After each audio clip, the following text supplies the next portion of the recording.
I'm not going to complain too much because I remember during Return of the Clans that we had probably as much downtime between the series.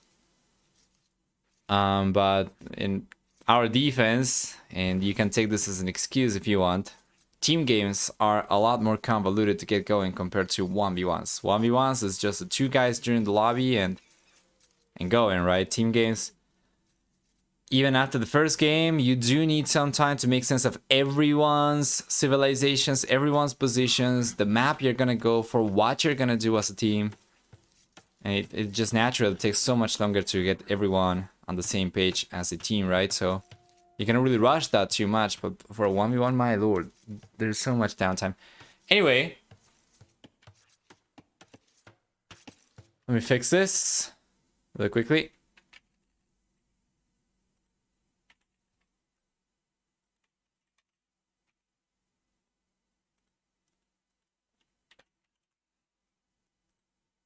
Okay.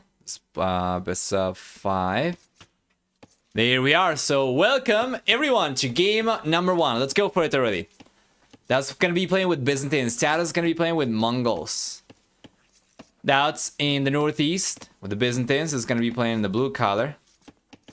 And he's gonna have 10, 20, 30, 40% extra HP on buildings in the Dark Field Castle and Imperial Ages. Besides that, we also see for the Byzantines 25% cheaper Skirm Spear, Camel Rider units, in addition to a 33% discount to go up to the Imperial Age. They're gonna have free Town Watch and free Town Patrol, and they do get 25% faster attacking fire line units, which is why I was expecting to see DauT make use of Byzantines instead in Cross. So game number 1 is taking place in Arabia, of course, and yeah, these are the civs that we are getting. The team bonus for DauT Civilization will also give him monks with 100% faster healing rate. And yeah, TaToH side of the map, on the other hand, we're going to see the Mongols. For the red player, then, he does get, rather, 40% faster working hunters, 30% extra HP on light cavalry, hussar, and step lance line units. 25% faster attacking cavalry, archer type units, and for the team bonus, finally. Yeah, for the team bonus, we're gonna have for Mongols 2 extra line of sight on scout line units.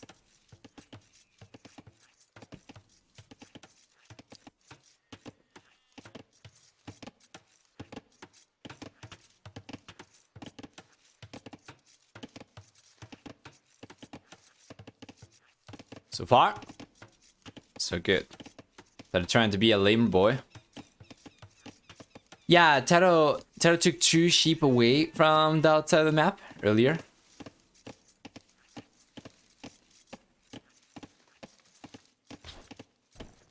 That's going to be about it. Both these guys have already collected the boars. And let's take a look at the map generation, starting with Mr. DauT. He gets the main gold forward. It's got the secondary gold for the swale. Yeah, the secondary gold is going to be towards the northwest. And then the stone on the right hand side. We're going to have the stone on the back. We're going to have the other stone up in the north. Interesting the way that he's going for walls over here. Because he's kind of close to the corner of the map, he could fairly, you know, maybe easily, but kind of pricely, he would be able to go for the walls like this, which will allow him to secure the wall line. But he's not going for that. Instead, we're going to see the walls like this. And then what, like this and this? That means that he's going to leave these resources outside. He's only going to be able to secure the main stone, rather.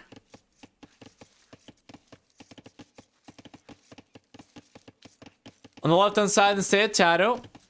We'll see for the red player, he's got the main goal on the back. Secondary goal is up in the north. The other secondary goal is going to be... Where's the other secondary gold? It's going to be up in the north as well. Well, for stone, the main one's forward, secondary one is forward. Oh my lord, and these are on top of hills or on the slope.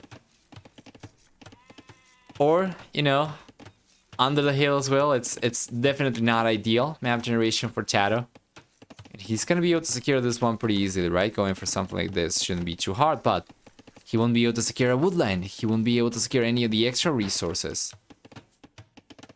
And as the field H is here for TaToH, is going to start going for scouts already. He got the stable up. Meanwhile, taking a look at DauT on the other hand, he's got, well, not much of anything coming up just yet. He's still a few seconds away from the field H himself.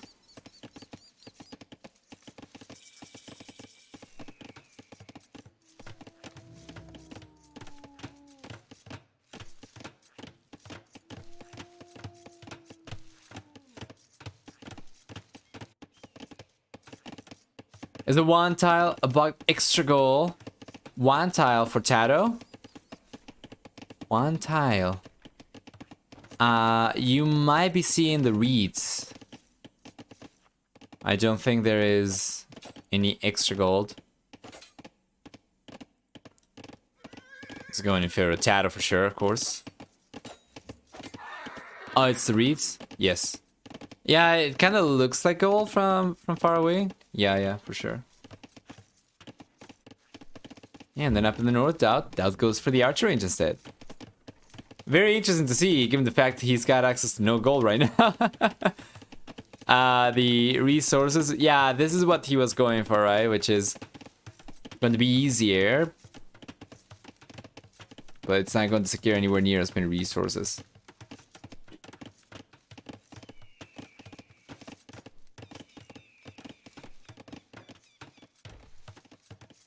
And here comes TaToH, and DauT's gonna be walled just in time.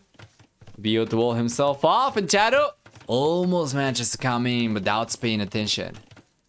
On the right hand side, we have the foundations over here. Coming up just fine.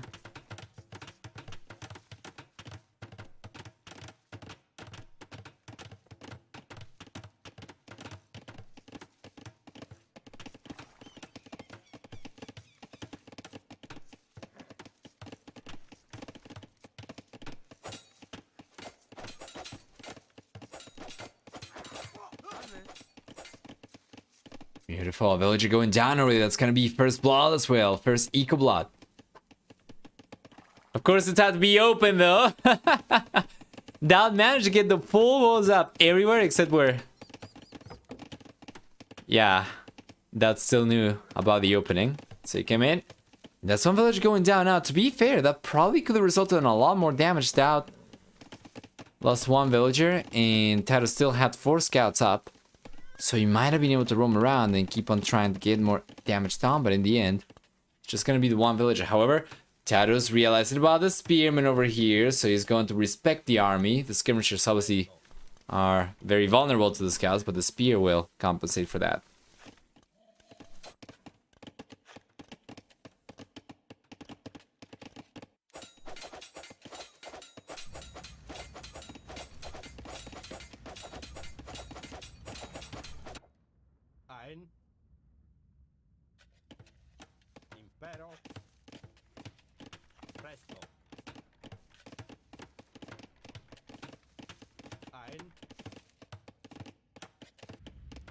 Beautiful. Left hand side.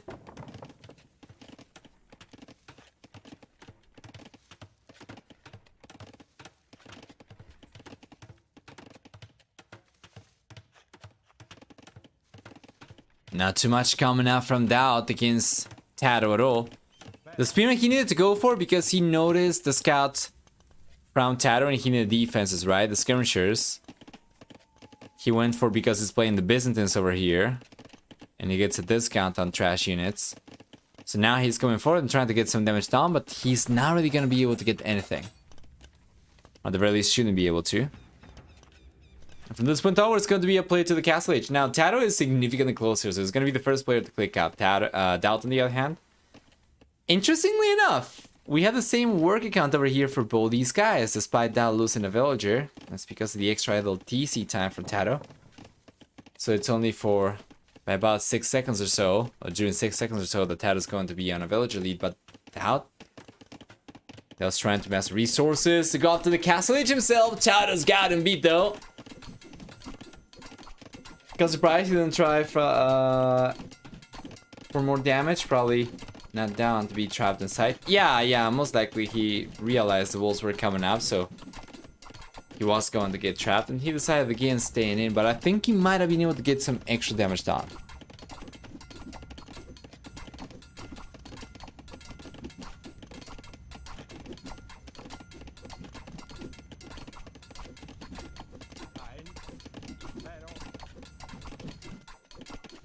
Regardless, though, we know what to expect from TaToH. He's going for Bloodlines. He's going for Forging, right? It's gonna be Knights. Could be Camels. Could be Camels. They're going to be stronger for TaToH. He does get Blast Furnace. Of course, that's only going to be relevant in the Imperial Age, but...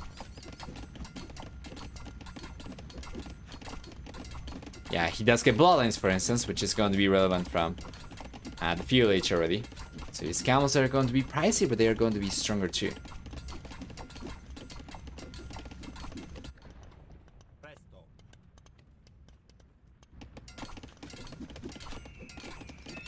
Two stables for TaToH as well to get the production going. He's getting into the Castle Age in the next 10 seconds or so. DauT, on the other hand, still well over a minute and a half away from it. That is a massive hit start for TaToH.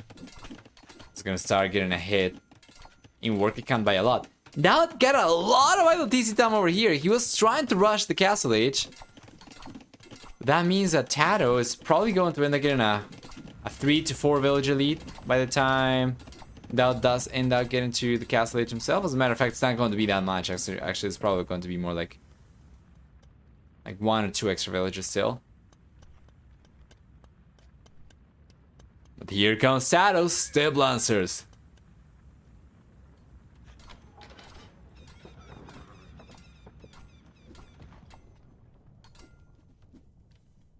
Could be huge, but if there is a civilization that doesn't care, it's Byzantines, right? So 15 more seconds for DauT to get to the Castle Age himself. He's got a good amount of spearmen for very cheap. He's got a good amount of skirmishers. And the Step Lancers, they are though doing really good damage over here, and they will end up taking all the spearmen down without taking a single loss. So the skirmishers are going to follow suit as well, as everything from DauT falls apart. That's going to be the one moving on right now, and DauT's going for 2 additional TCs right away. And TaToH is also going for the extra TCs. Took him a little bit of extra time though to get these placed.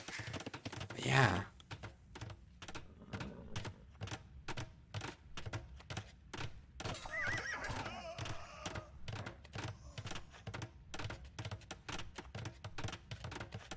Heavy pause here for DauT. Bosa's here. We have Boza. Mr. TaToH, not so much heavy plow. He's just gotten it now. It's good. He's got wheelbarrow right now as well, and he still remains 1 worker ahead. So wheelbarrow and 1 extra villager. It's fantastic for Mr. TaToH. DauT, that's been able to defend himself just fine. So you said it very, very well. If there is one civilization that doesn't care, it's probably the Byzantines, right? So will DauT be able to offset for this or not? He does have this discount on units, so he's going for the camels right now, while he keeps the triple TC production going as well. TaToH, on the other hand, is not really going for any extra military units at this point in time. He's got just the TCs working. It seems like it's going to be a pretty uneventful game for the most part. DauT is going for some monks. DauT is going for some monks. TaToH is going to be the first one to show his off. And now DauT, he realizes, but the conversion connects though. That RNG does not favor the Spaniard. Does end up favoring the Spaniard.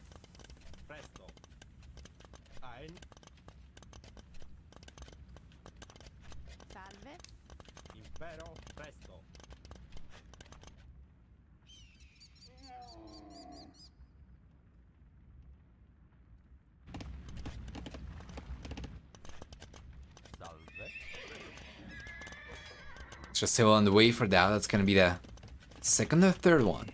It's gonna be the second one by the looks of it. Yeah. And thank you for the follows today, guys, as well. Everybody coming into the channel for the first time.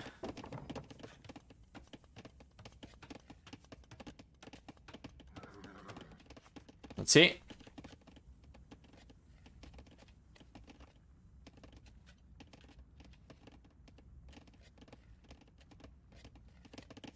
For TC on the way now for DauT as well. Should be able to catch up with this one. Needs to go for wheelbarrow too though. Now he's got 3 additional villagers,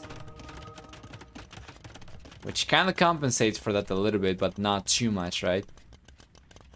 For each 5 villagers or so that you have collecting food from farms, wheelbarrow is going to give you 1 extra villager worth of food income. So right now, by having wheelbarrow, TaToH is collecting food as if he had like 6 additional villagers on the farms right now compared to that, right? So 3 extra villagers over here for that doesn't really look that impressive anymore. He needs to go for wheelbarrow himself.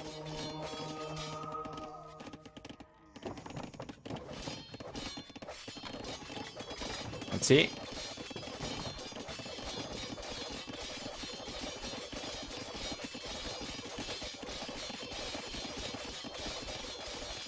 Hit the TaToH didn't heal his army. Yeah.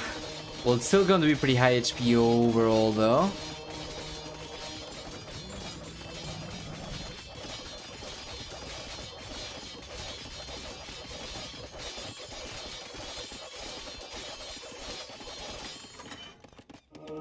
We see the conversions coming out right now from DauT as well.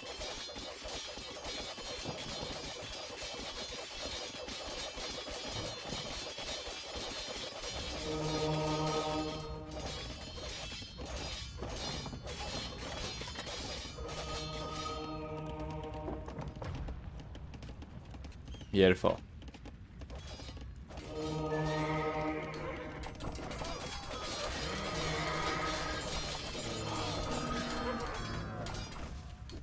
There you are. Monks are going down. DauT cannot get away with the picks over here, and TaToH's done a really good job making use of the step lancers over here to maximize the damage.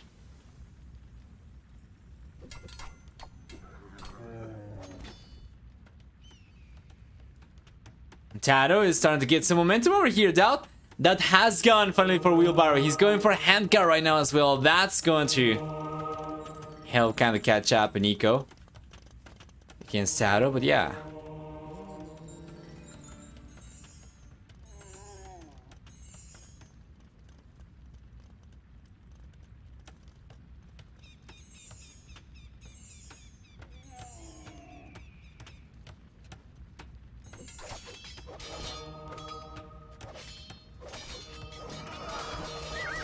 See that now, the conversion's coming out right now from DauT as well, and TaToH. TaToH's just going back.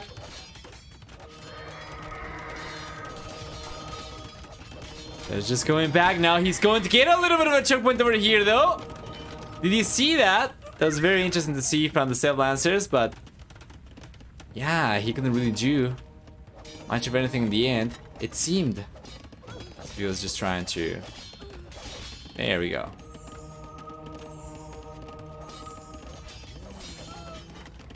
Beautiful. As if he was just trying to kite, right, the camels, but he wasn't able to get too much damage done over there. Now he's going to try and make a play for pikes. He's got 3 pikes, garrison inside the barracks over here. That's not going to be too much. 35 camels right now from DauT. They're looking very good in DauT. Probably is not going to expect the counter push to come up over here. This is something that we saw TaToH actually do in the past already. He's under so much pressure, and what does he do? He's not going to be playing defensive over here. He's not going to try and fend off the units. He's just going to go forward and try to get the raids going himself as well. He's going to end up taking the monk down over there, villager as well. Does end up crumbling from the wall player, so TaToH's coming over straight under the TT. This mine is already fully garrisoned, so those villagers are not protected at all, and they will end up going down. And that is a second group of units. Actually, he did split his army up into 2 groups, so these will not get cleaned up by the camels, yes.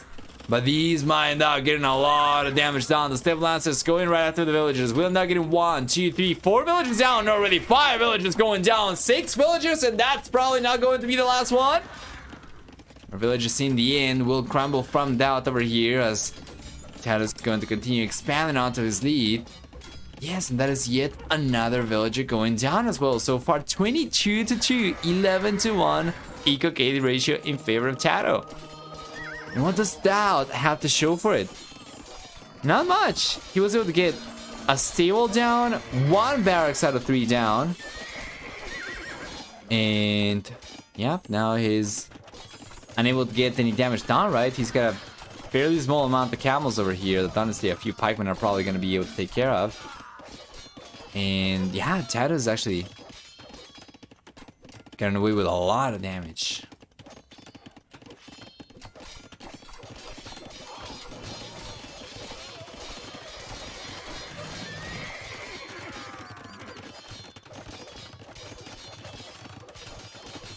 Down castle, we'll see.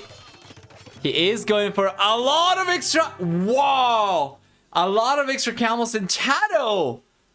TaToH calls the GG from the castle coming up over here after having gotten away with so many villager kills. DauT's military count was significantly higher in TaToH. Could have tried to keep on going over here with a TaToH castle that worked, but this is not what I was expecting whatsoever. I thought that TaToH was going to try to hold on over here a little bit more. He was going to try to regroup his army. Right, but he was basically banking on the counter raid over here to do enough damage to prevent DauT from going for this kind of forward, I would imagine, because he knows that he cannot really fight DauT with step lancers against camels, right? It's very cheap for DauT to replenish these. So he can go for those forever. So TaToH knows if he cannot fight these units off, if the castle's coming out from DauT, and if his counter push did not work. I mean, it did do a lot of damage, but if it was not strong enough to prevent DauT from pushing still, you can see how TaToH would be, yeah, frustrated over the way that this game is going so far, and DauT's going to end up taking game number 1. But it could be for DauT as well. In the end, it's going to be 6-5, despite all the villagers he ended up losing. Doesn't seem to matter. Stronger economy for TaToH too. We're going to see for society a stronger villager max count for TaToH. That's going to be about it. Let's go back.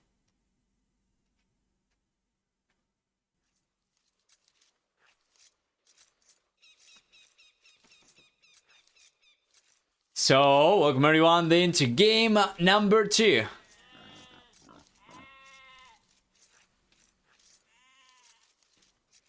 Taking a look at the right hand side, we'll find DauT playing with the Chinese. No saving Chinese for Fortress. Interesting. So instead, he's got the extra villagers over here. TaToH's going around, already trying to find the sheep, and he's found 2. He's found 4. It's gonna keep on roaming around, and we still have 4 extra sheep over here towards the northeast that it seems like DauT's going to find out.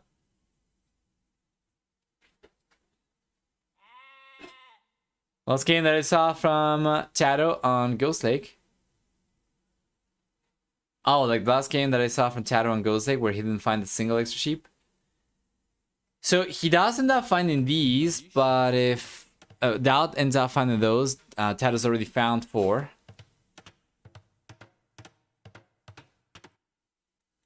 Yeah, and that's going to be 4 and 4, right? But anyway, let's talk about DauT civilization. It's going to begin with 3 extra villagers at the expense of 200 food and 50 wood. Besides that, we also get for the Chinese 5 extra population support, 5 higher line of sight on TCs. Shot it. They're going to have, in addition to that, the Chinese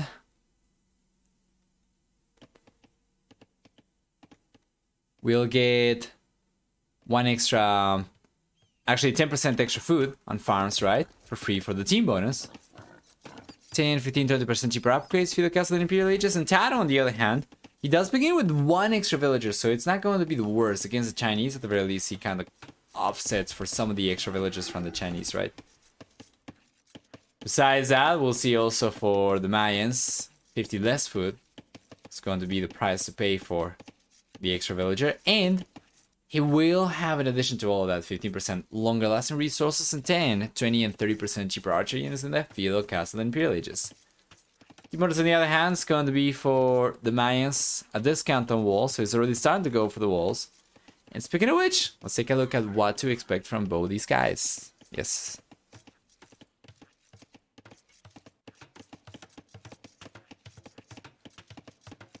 Extra consumed food at the start. Yeah, not much so much as a bonus, right? But Should have mentioned that as part of the extra villager. For the blue player, we have the main gold exposed for on the left-hand side. We're going to have the secondary goal on the left-hand side. And then the other secondary goal is going to be on the right-hand side beyond the wood line, so none of these resources are particularly ideal. Something like this, I guess, is probably going to be doable, right? Yeah, maybe. Yeah. Then we have the main stone forward. Secondary stone is going to be up in the north. It seems like he should be able to secure this one. This one, not so much. This one, maybe, probably, especially if he ends up going for something like this instead. And yeah, these are going to be kind of out of the question. So 1 stone, 1 gold, berries. It's going to be fine. No safe wood lines, mind you. And checking TaToH's map generation on the other hand, he's got the main gold forward. Main stone is going to be on the right hand side on a hill. And then we have the secondary goal on the left hand side around the wood line. And the other secondary goal is going to be beyond what he's hopefully, or what he's currently hoping to go for walls. So if he ends up going for something like this, something like this, and something like this, he'll end up securing this gold, no stone whatsoever, and no woods. Just the berries over here. So overall, technically, we have a little bit of a better map generation for DauT, if only because he does have extra stone over there in addition to the gold. But this map generation sucks for both. Yeah, it kind of does. It sucks probably a little bit less for TaToH, but it's probably not going to make too much of a difference, I would guess. We'll see.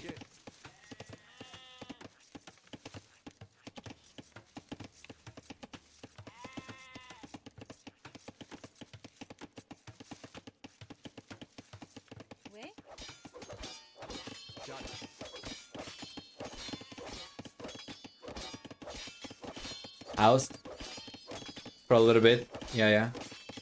31 seconds vital TC time for DauT is not terrible. 23 seconds for TaToH is definitely very much out of the ordinary in any case. So yeah, this actually might allow DauT to stay ahead by 2 workers or so. And TaToH, there's got the DauT coming in with 2 militias. He's gonna try and make a play for a fast castle. So we'll probably see him click out to the PLH on like 30 population or so.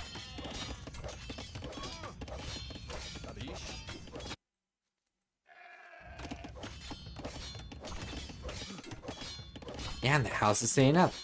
Well done. Well done. DauT's gonna be fine.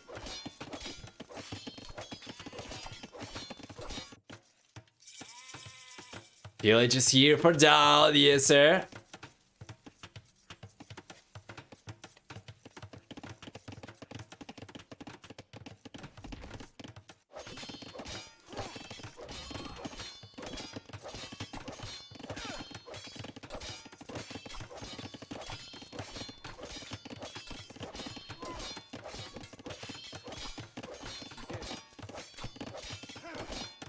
PLH is on the way for TaToH only now. Of course, this means most likely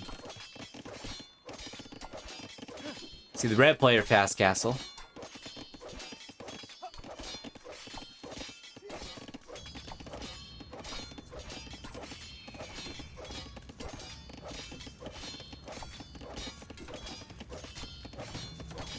Second archer range on the way for DauT. He should be thinking of going out to the castle ASAP as well. Notice that he's not really been going for too many military units. And he realizes TaToH's taking forever to go out to the PLH himself as well. Cheers with the Dark Brutal. Cheers! TTL. Salud. Skål.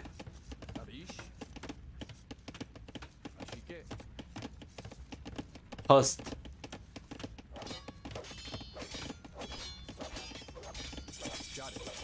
Salute, and then I don't remember what the French one was.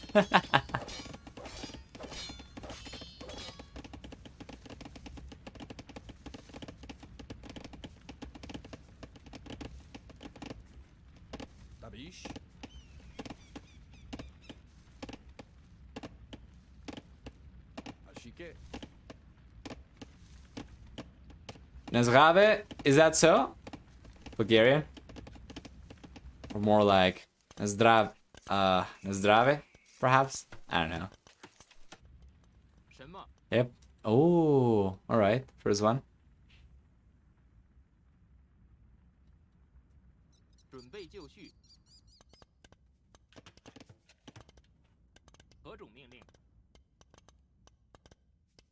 You're just coming in now from DauT. Oh, okay. Second one. Okay. Dr.V. Thank you. It's gonna take some time for him to break through, though. If ever. Only 4 archers. Let's bring some more. Let's bring the villagers over. This seems a little bit too late. Going close to 15 minutes into the game for the 4 tower, trying to prevent your opponent from fast casting is just not going to cut it. TaToH already clicked out to the castle H a while ago. The thing that I do like for DauT over here is that this tower is still going to be fantastic, right? Because if you see his point of view, he knows where the secondary golds are, and he knows where the main gold is. So I think this is probably not so much, obviously not so much about delaying TaToH. TaToH was always going to click out to the castle H anyway. But this seems to be mostly about DauT realizing of how straightforward it'll be for him to deny all 3 resources from... Yeah, the red player. This is actually really good. Then there's only 1 gold left over here for TaToH to collect from, which is going to be currently inaccessible because it's around the wool line. So this is really good. And you know what? DauT's taking a long time to get to the castle H himself, but denying these resources is probably going to be still good enough damage. Let's take a look at the range of the towers. He wants to also make sure that he gets the towers in a way that they are going to be able to defend each other. And over here, ideally, he wants to go for at the very least 2 towers together if he's going to survive against the Mount Elves. Could you mind us? TaToH versus... Was it Sebastian? In the match, TaToH did not have his second pile. Didn't he ask him one re and he said no, it's fine. Yeah. Yeah. I think so.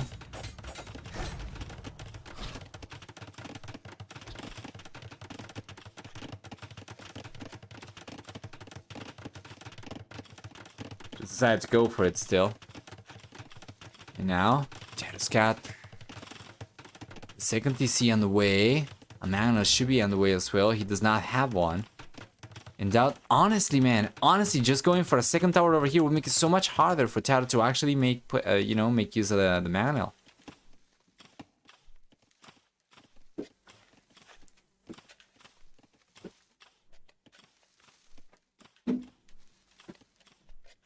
Extra tower coming up now, and yeah, that's effectively denying all the resources from TaToH. Yes.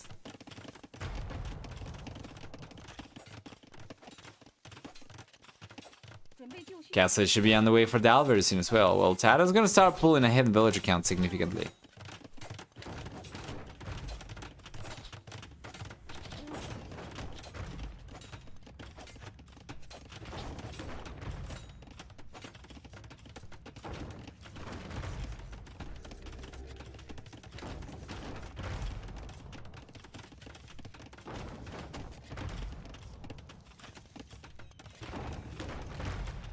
Here we go.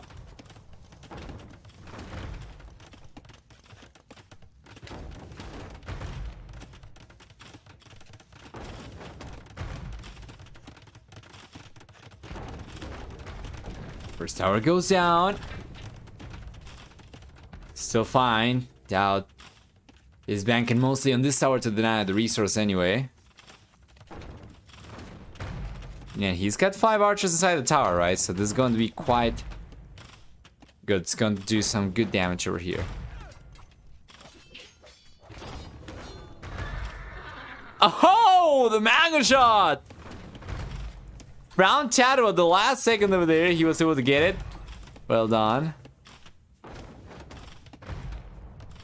In 30 seconds or so, that's gonna get to the castle H. He'll get access to knights, right? TaToH's aware of this already. He can see the stable. That's got a single stable right now. But once he gets to the castle H, he'll be able to start going for actual military, right? And take these down. Or at the very least, keep the guys away. resources in TaToH. Well, TaToH does have still the stone to collect at the very least, so very soon it's gonna go for it. Castle. It's collecting pretty heavily, right? So it's gonna want to go for a castle over here so that he can secure these resources, and he'd probably want to go for a castle, I would imagine. Well, for the red player, somewhere around here should be good. Could potentially go for one over here, simply by virtue of where DauT is currently located, where DauT's currently pushing from, but that'll be it for the most part.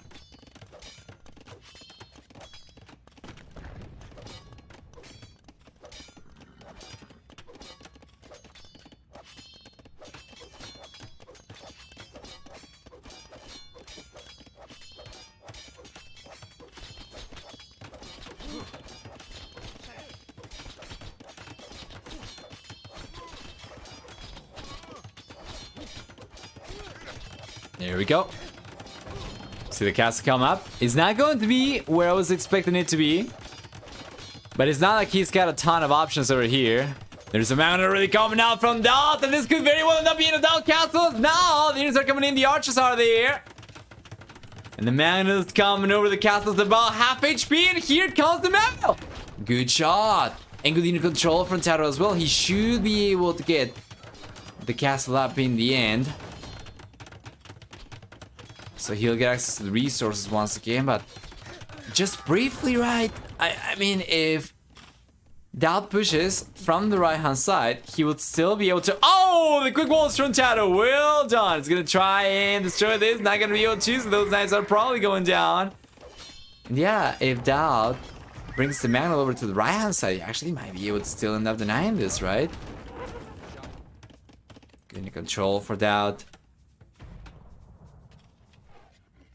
It's gonna keep the villagers coming out as well, and TaToH's getting a lot of extra idle TC time, but he's been in the castle age for a lot longer, so he's still ahead in worker count. This is what I'm talking about, right? You take a look at the range of the castle.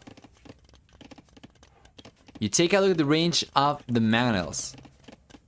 Manels won't care. They will still end up denying this. Castle is at 8+1. If you get Balkinara, that's going to be 8+2, so that's going to be 10 range. These mounts are going to be sitting at 7, right? They will still end up denying the majority of the gold over here. TaToH won't be able to collect from this forever. DauT, interestingly enough, does not seem to be interested in that. Instead, he's going for the TC on the right-hand side.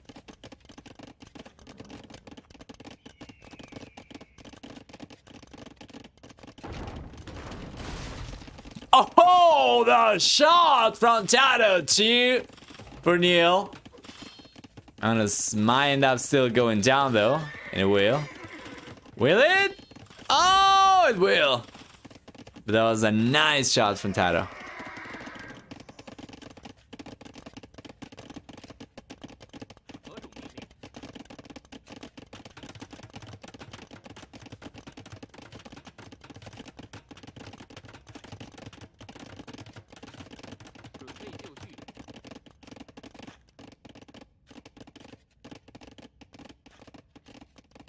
Regardless.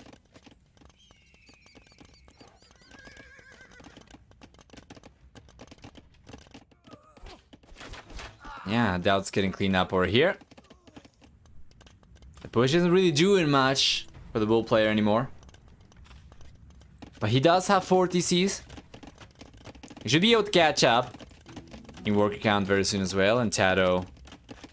Yeah, TaToH not so much.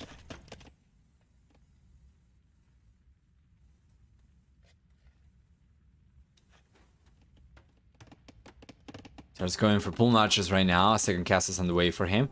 Yeah, now this is the location that I was thinking about, right? It's going to be a little bit more protected because of where DauT was pushing from, but realistically, both these resources, the gold and the stone over here, could end up getting denied still by like onagers in the Imperial Age.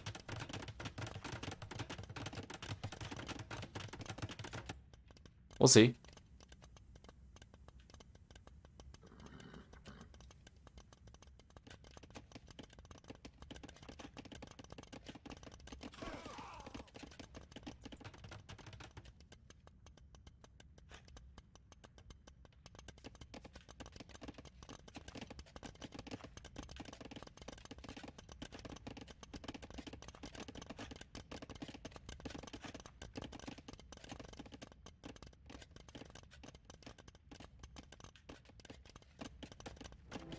Here we are, Castle's coming up now for DauT, and he's catching up. He's only 7 workers behind right now.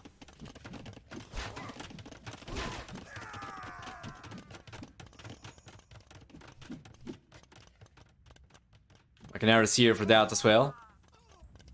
And he will not get pushed away from the left-hand side. The pull notches are here. The villages are going down. 2 villages have crumbled already.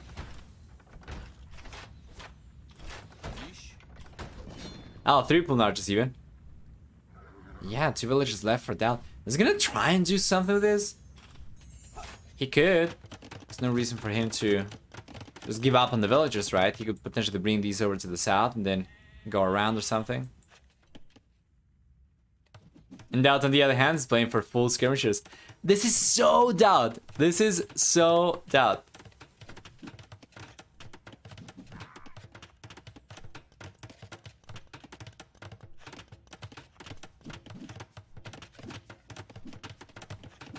I could have gone way forward with that castle though. Maybe he contested the gold on the left or near, or right near the castle, near TaToH. Yeah, he could have. But there is no guarantee that he's going to be the first one to the Imperial Age. If he goes for the castle forward and TaToH beats him to the Imperial Age, then the castle goes down pretty easily. And Imperial Age is on the way for TaToH. DauT should be on his way to the Imperial Age very soon as well. Yeah, using the marker right now.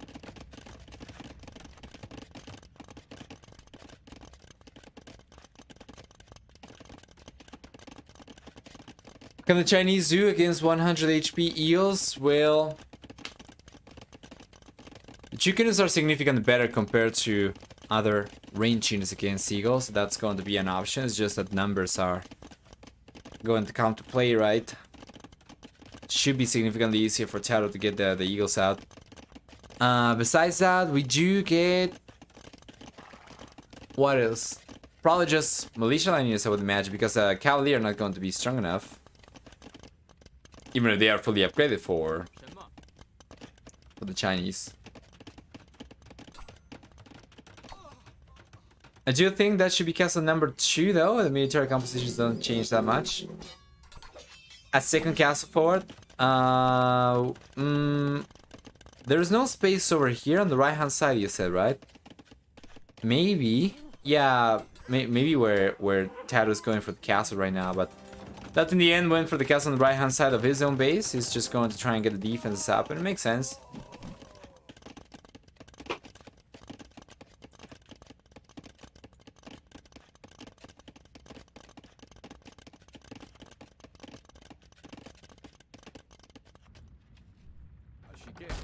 Yeah, where are the villagers from?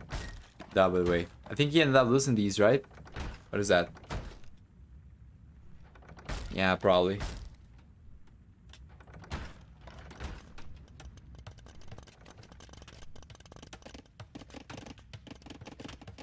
My good game yesterday really highlights how important gold is on this map. Right.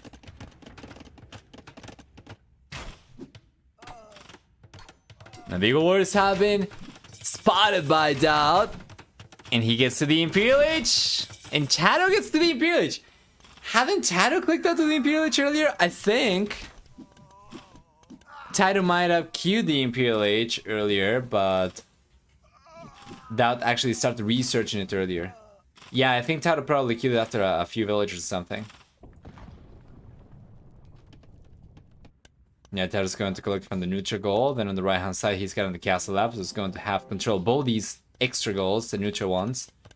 And DauT's going for a full wall, a full map wall, stone walls even. Yeah. The only full map wall that he'll be able to keep up for the most part.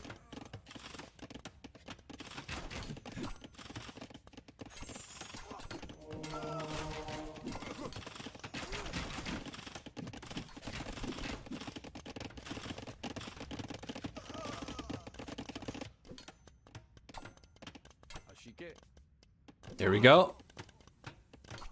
Nice. Villagers are going down already. On the left-hand side, DauT is not getting away with the walls. This is still going to be closed, though. The market's connected to the house.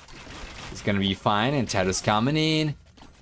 TaToH's coming in. He's got the Elite Eagle Warriors already. He's got El Dorado already. TaToH is getting Iron Casting. He's got Plate Mail Armor. And once he gets Blast Furnace, these are going to be fully upgraded Elite Eagle Warriors with El Dorado and everything.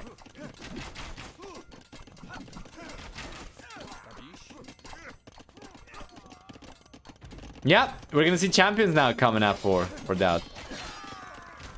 It's been slowly transitioning into the militia line.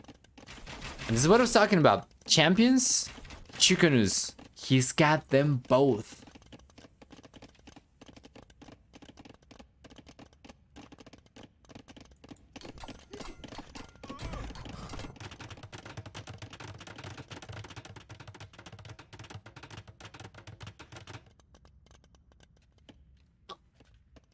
Shot it.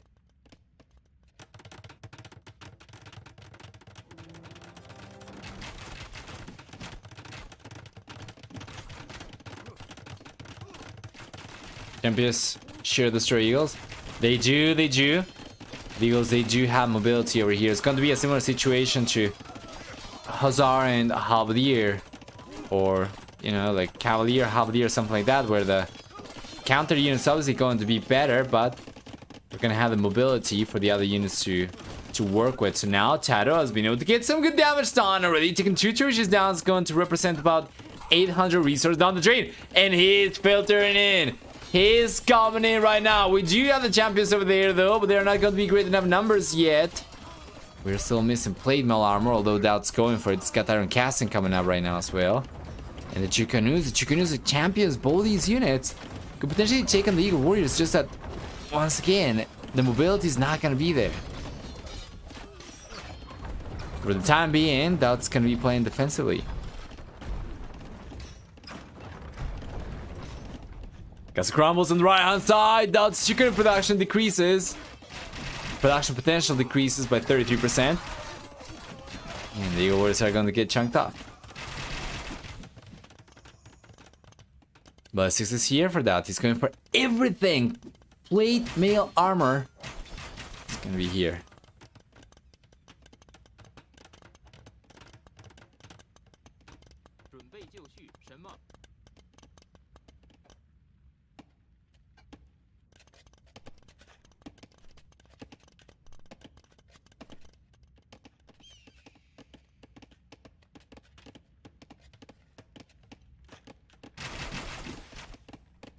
Gold game? Could very well be the case. DauT still has plenty. But TaToH is collecting from the extra ones. And this is absolutely fantastic from the red player. Notice that he is only now going for a gold mine over here. For a mining camp over here, right? And he's not using from these quite as much. So he still has something on the back in case he ends up getting pushed away. But yeah, DauT is kind of struggling to keep up right now. 200 population for TaToH. DauT gets 200 population himself. That's good.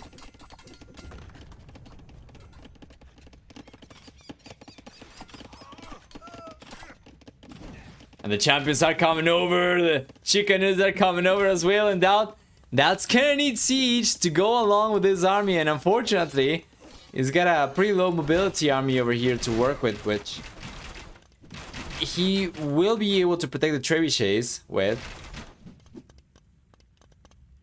but won't be able to cover too much ground to speak of. This guy right now 51 military units over here anyway, out of 78. So he's got a second group elsewhere over here.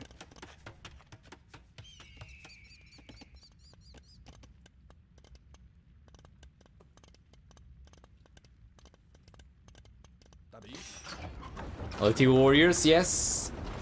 Elite Plume Archers, yes. Architecture on the way for TaToH, sure, why not? And DauT that's gonna try and hold on over here. As TaToH's going to realize about the champions, he will bail. But now he's coming in, and DauT, once again, does not have the mobility. So he was trying to go forward? I'm not really sure. DauT's unit control over here seems to be really off. The Warriors are coming in already, and they're gonna start raiding the crap out of DauT. Meanwhile, Champions are, yeah, just kind of splitting up and going up in two groups. One group's going to trade the trade, is going to chase the trebuchets. The other group's just going to go over to the left-hand side, trying to pursue full archers. So long as Tad is paying attention, he should be the one in a much better position over here, right? Yeah, he's completely outpacing the champions over there with the Pum Archers, Elite Eagle Warriors. That seems to lose a lot of villagers. Meanwhile, yeah, this is better. If he sends the champions over here, he does need to bring the trebuchets along with these. He's gonna just go for the trebuchets alone or go for the champions alone. That's not going to work. He needs both. TaToH, to be fair, he hasn't really been able to get too much damage done over here. Let's take a look. With all these military units, he's got 19 kills, 10 of which were villagers.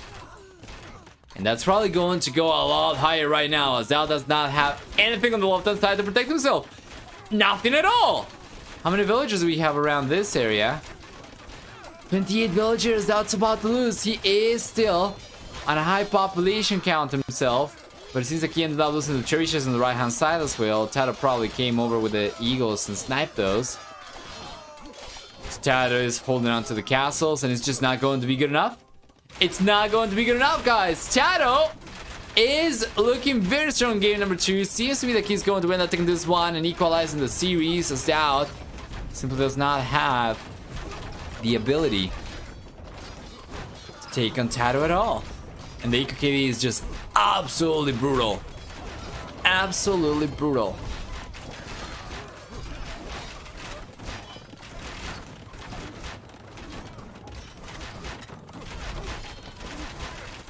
Two Mansaw coming out for TaToH as well.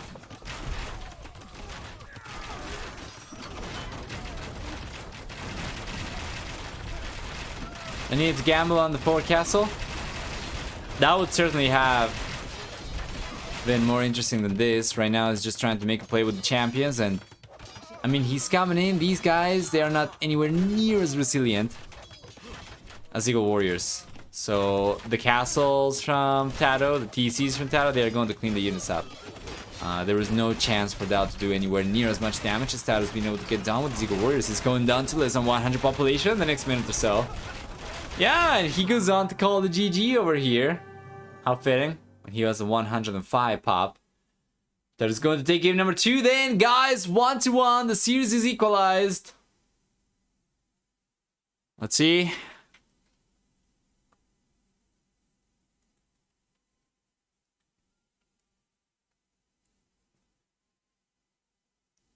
Better KD for TaToH, surprising no one. Stronger economy for him as well, with 15,000 extra resources. The Society, on the other hand, is going to see a villager max count that was higher for DauT compared to TaToH, for sure. He did not producing the most villagers. He did not take the most losses as well. 113 villagers have gone down from DauT.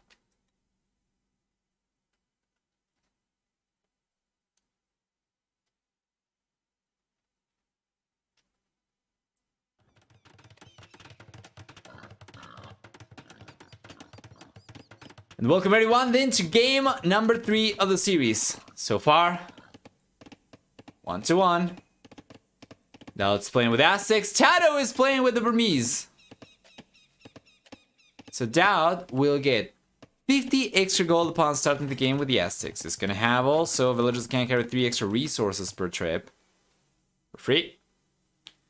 They get 11% faster training military units, in addition to the team bonus, 33% faster gold income from relics. Now 33%, actually 11%, sorry, faster training military units except for monks. Monks, on the other hand, are going to get 5 extra HP per each monastery technology that they research.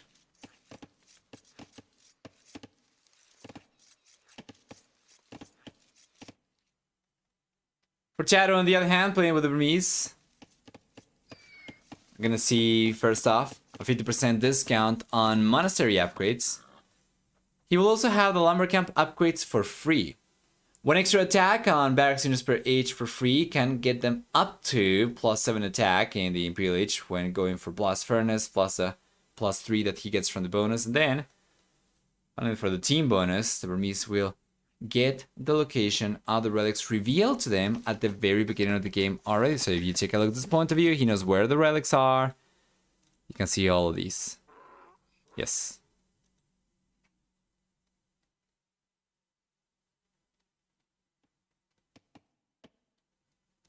Yeah, I've been trying to keep my YouTube channel up to date as well. And for the most part, the last month or so, I've been focusing mostly on TTL.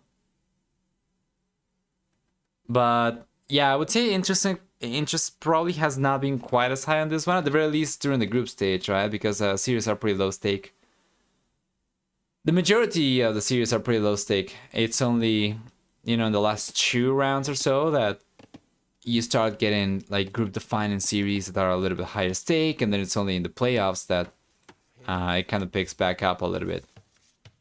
But I would imagine once we make a transition into some of the other S-tier tournaments coming up in the future, then that's gonna be good.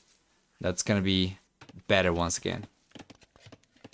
Completely different civilizations. I was not really expecting. I saw the Aztecs could have been used for Fortress, but I was not expecting it in any case. And Burmese, not at all. And I thought this was going to be for 45 clearing, perhaps. But we'll see. We'll see what we get over here. So what do we get for the Burmese? They're going to have the Arambai. They're going to have monks with cheaper monastery upgrades. They're going to have their own elephants as well with Howda. Those elephants get extra armor. Yeah, against the Aztecs, I'm not really sure what he's gonna want to do.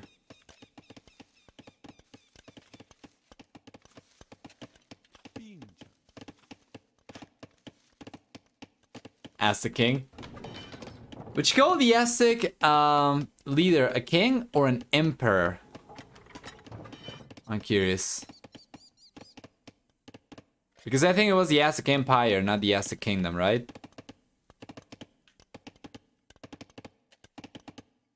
But boy, that king speed walks. It's so weird to see.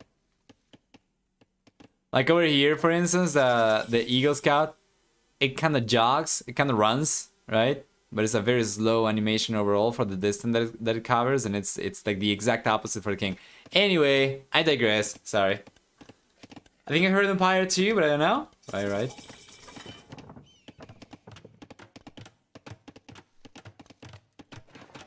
Get in the way, Blacksmith in the way. That's gonna fast castle over here, TaToH. It's already on his way to fast castling. And after the villager comes out, there we are. Castle Age is on the way. 1 second up idleties down for both these guys. Amazing. Let's check the relic distribution already. We saw that TaToH has vision of all of these, right? But let's see what the distribution actually looks like in practice. So the red player does have one relic that is closer to his base. It's going to be over here. And then he's got another one that is closer to his base over here. That's going to be 2. This one is going to be kind of neutral. And then we are going to have 2 relics that are closer to the bull player's base, right? This one over here. And then this one over here. Yeah, overall it's going to be pretty fair map generation for both these guys.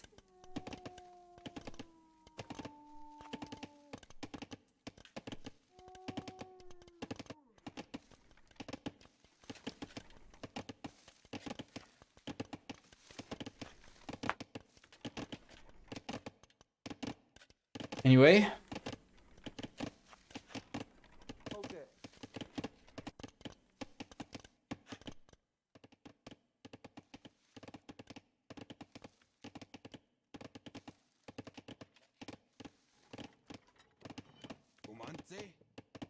That was very, very close, actually, from the scout going down to the castle.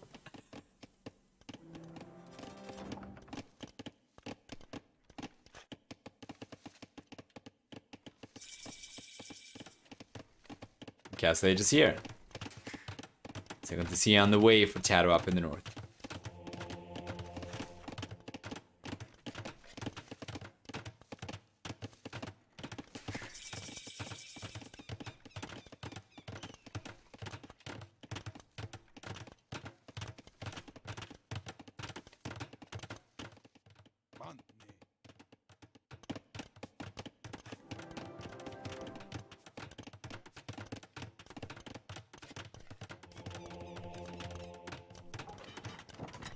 Beautiful.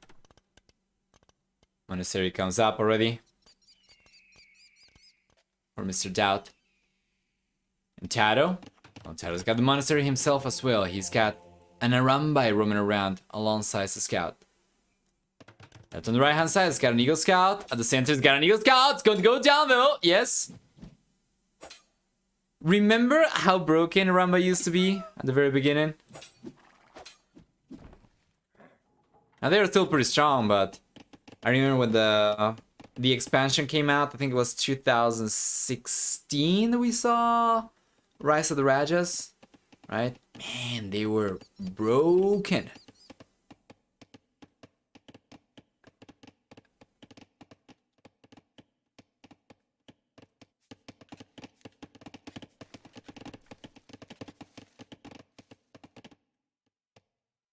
Where are the monks going? See on the left hand side, the monks are coming over from DauT to collect this one. Yes, it's got 2 scouts, so it's gonna be fine. And down south, we see TaToH collecting 1. So both these players are going for the western relics first. Now for the eastern ones, towards the northeast, we're gonna have 1 towards the north corner, 1 towards the east corner, 1 in the middle of both. Yes.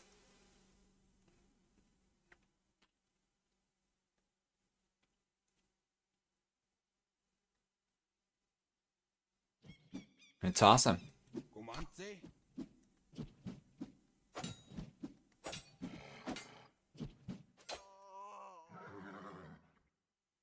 That's gonna be the second relic commoning for TaToH already, although that's certainly gonna try and prevent that from being the case. The conversion is coming out. The Arambai is not accurate enough to take on the monk of their own time, and I think the conversion, yes, it was going to connect. Hadn't DauT deleted the Arambai, and then up in the north we see TaToH. Does have the Arambai still, but the monk is coming over and he's going to respect it, so he's just going for the relic up in the north, and DauT that's going to end up collecting this one. Interestingly enough, on the right hand side, TaToH is collecting this one. He's going to try to anyway. We're going to have to see if he pays attention to it. So the relic's coming in for DauT, and on the right hand side, TaToH didn't realize on time, so now the monk's going down. Well done from DauT.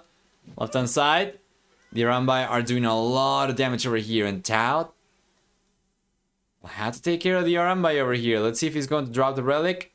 He should. He's going to. Now he's going to try and get the conversion going, and it's not going to connect, and it doesn't connect in the end, but there is another monk coming over to pick up where DauT's previous monk left off.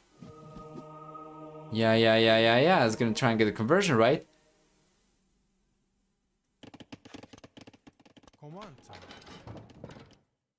And then TaToH's trying to sneak away with the relic. And the right hand side, this one's still going to be up for grabs. This has turned out to be surprisingly arena-like. Much more so compared to some of the other Fortress games that we have seen so far. And it seems like in the end, DauT will be the one collecting the relic. Yes, there we go.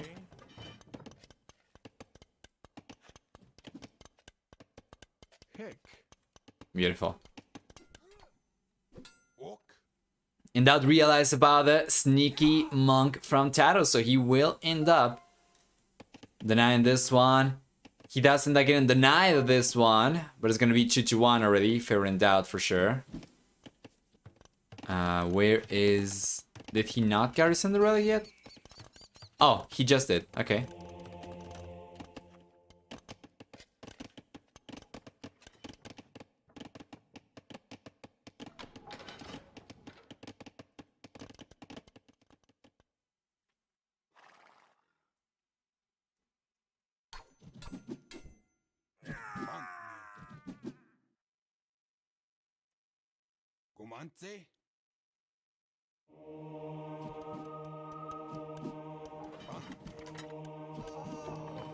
Beautiful.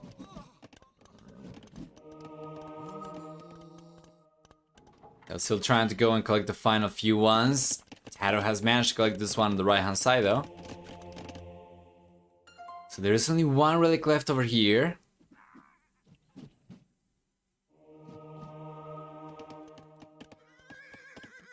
We have 9 around by total for TaToH. DauT on the other hand's got 3 monks over here, so it shouldn't be enough. The Aramba should still come out on top.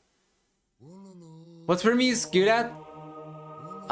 They have better than standard elephants because how that they get a 50% discount on monastery upgrades, so their monk play can be very good. As a matter of fact, it used to be kind of common to see Burmese go for full monk plays back in the day on Hideout, on Arena as well. That is no longer the case anymore. Players have already caught up to it.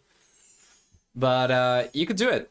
You could try and do it. It's not something that TaToH seems to be keen on right now. It's just gone for the 1 monk, or he's got just the 1 monk left, and he's not really going for more than just 1 monastery.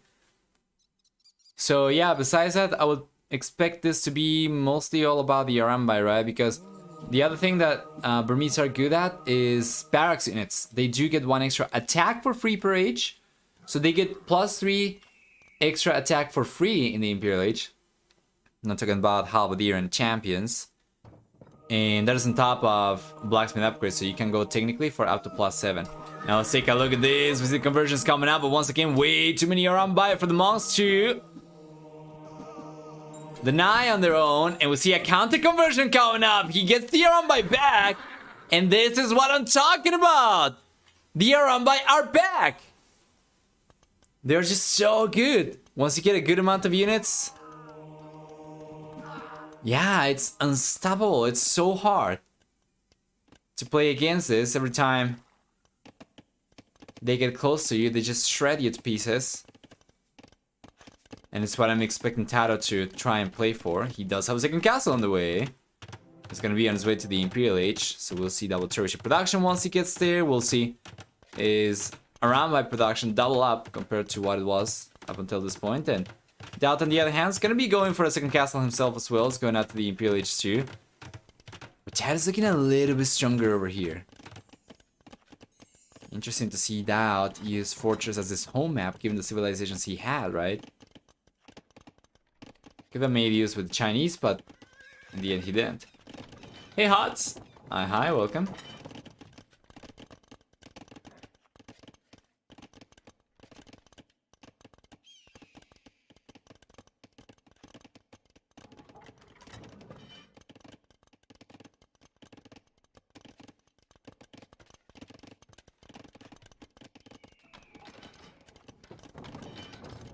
There's a man on the way. Ballistics. For DauT as well, and TaToH. TaToH's going for bloodlines. These were not even fully upgraded. You haven't seen these guys' final form yet. Let's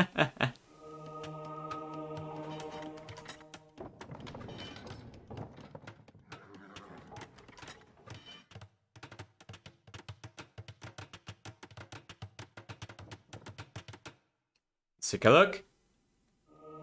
See the castle coming out from DauT right now. TaToH's going to realize about this. Goes on to take that monk down right away. And that's going to be a lot of villages going down. That's going to be a lot of archers going down. And the Arambai are just getting so much damage done over here. In the end, it's going to be just 1 villager crumbling though. But the amount of units available to TaToH right now will make it very, very hard for DauT to do much of anything against these guys. Seals alone are not working. In case you were not aware of it, the Arambai are extremely high damage. 12 attack. And this is base attack. They're so strong. Castle on the way now for DauT as well. And yeah, you know, like fully upgraded Elite Eagle Warrior still going to get shredded. So what can DauT go for against this? Probably would have been better off trying to prevent TaToH from getting to this position in the first place. But I think he probably might have realized about the Arambai when it was too late, or the Arambai commitment to TaToH when it was already too late. We have Parthen Tactics for TaToH. That is going to help. And help great time as well, because the Burmese, they do not even get a leather arch armor. They can only go out to +1/+1 defense. So Parthen Tactics is going to help over here. +2, +3 armor.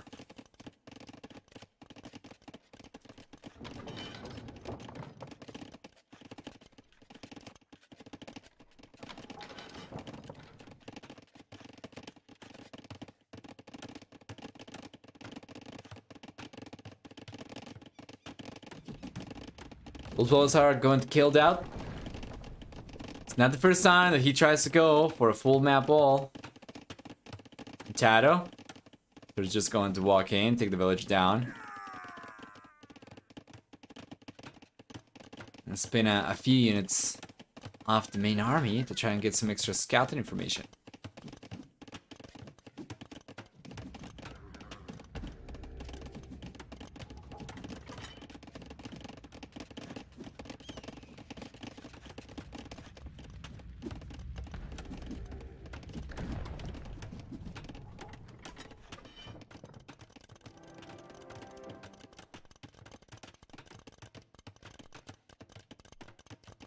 There we go.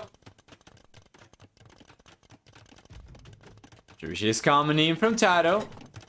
He's got the hill advantage, but he's not going to be near enough the castle for him to deploy the Trebuchet and take advantage of it.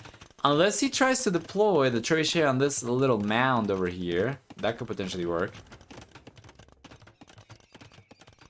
But he's respecting the barracks. That has so much more map presence. Yeah. Completely agree, that is the case for sure.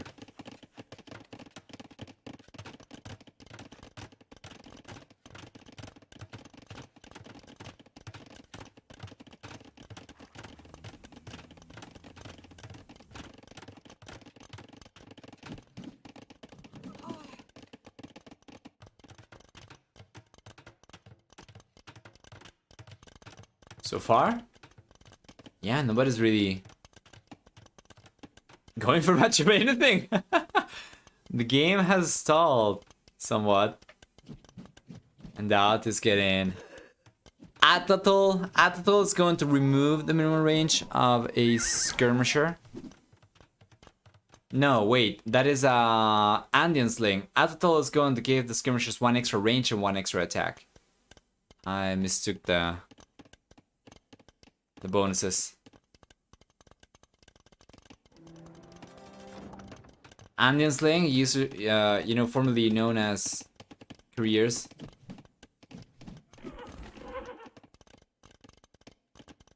It's so strange to see Burmese used. I'm sure when I last saw them in a competitive tournament. Yeah, it's definitely not the most common civilization. Pretty similar to the Celts as well.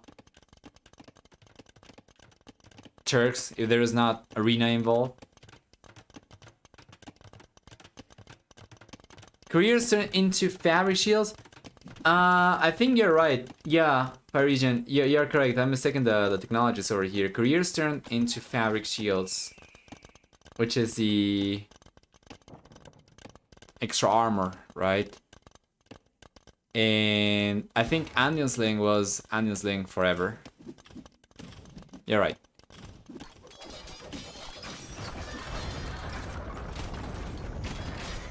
There's a lot of units coming out right now from both these guys. Still 4 bar cannons though, 3 trebuchets from TaToH. He's got the armor over here, not too many left though, 23 or so. He's not really been going too heavily into the units, and now the arbalists are shredding. There's one thing that you can go against around by, and that is skirmishers and arbalisters, because their lack of extra armor, they're actually pretty fragile. Against those units, you're gonna need something else. What is that going to be? Well, we have played Bard and armor already. He's got bloodlines. He's going for Hussar. He's got him sticking the castle down. TaToH, that is.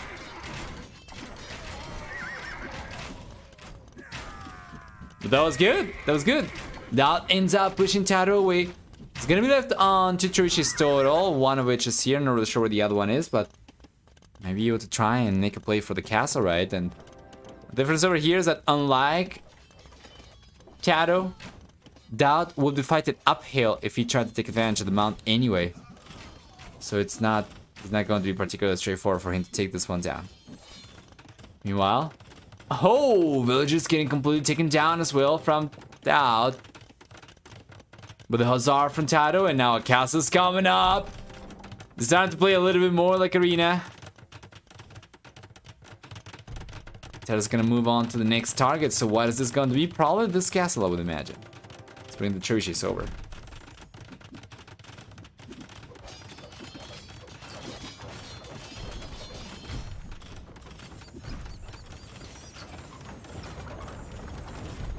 Sprintings on the way for DauT.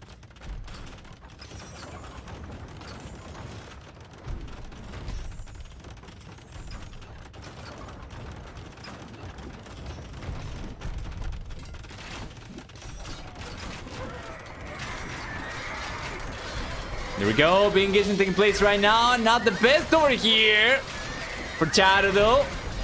Getting completely destroyed by the Pac-Man from DauT. These guys, they already have Garland Wars. So they're actually pretty strong in their own right. They might not have the extra bonus damage that Halberdier would get.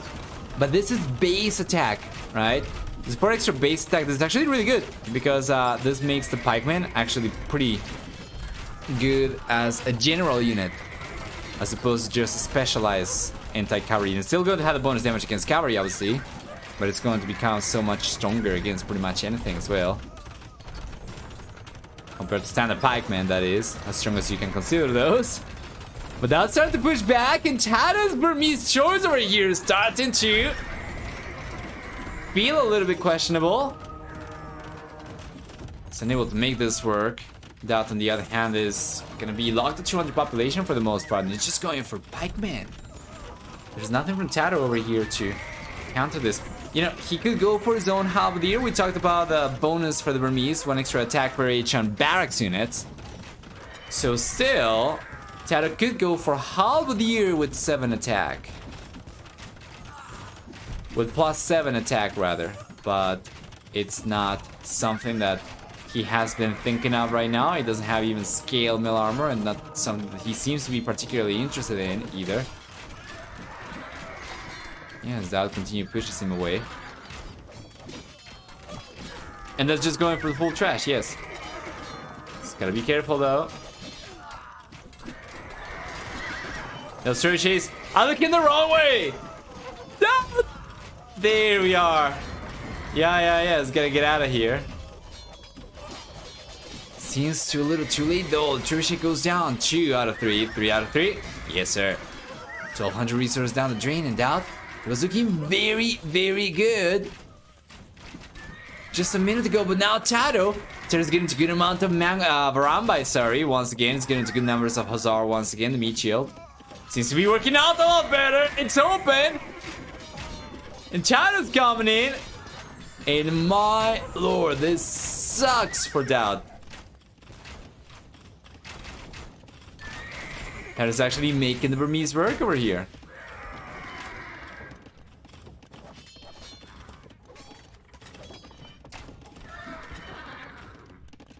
At the very least, DauT's going to have some time though. Try and get back up to 200 population. TaToH seems unlikely to get too much damage done over here.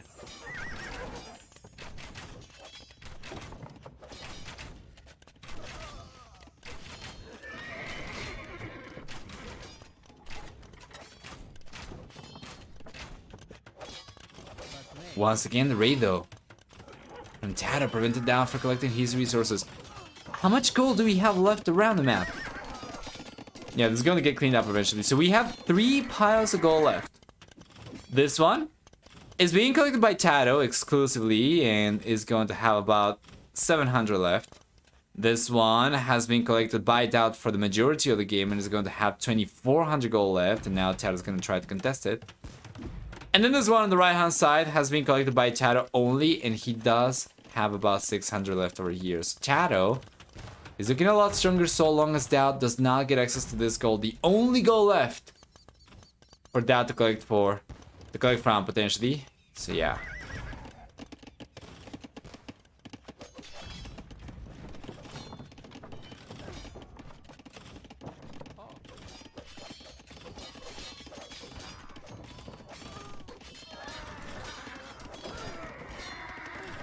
Here we go.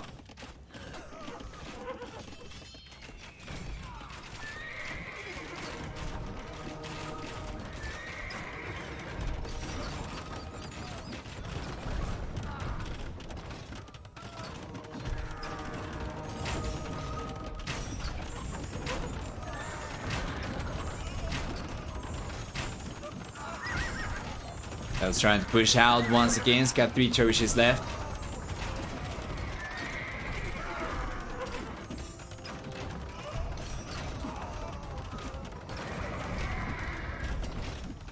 Still a lot of the pikemen going down though.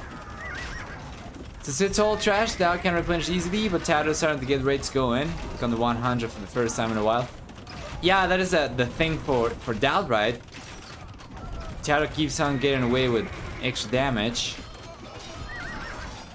Plus, being the only player with access to gold still. Should on paper be able to get the better engagements, and he will. He will. And here come the Arambai from TaToH. Yeah, even the TaToH has crumbled to the Arambai over here pretty easily. It's almost as if you were playing with Mangodai. And now DauT's down to 109 population compared to 190 from TaToH, who is going to be locked to 200 population once again in a moment. And DauT could very well end up getting knocked down to under 100 population. So DauT calls a GG. And TaToH gets the lead in the series 2-1. DauT start the very strong game number 1. TaToH now is looking the strongest himself. Let's take a look at the achievements before hopping back out. What do we get? For military, a better KD for TaToH. Yes, by a lot. It's going to be a very close to 9-4 kill ratio. For technology, for economy rather, we have a stronger economy stat for TaToH. And yeah, he probably just meant to say GG and maybe just fat finger the keyboard. Stronger economy for TaToH, yes, collecting about 4,000 extra resources, a little bit more than that. And yeah, for society, not only does TaToH end up getting the villager max count over here, but also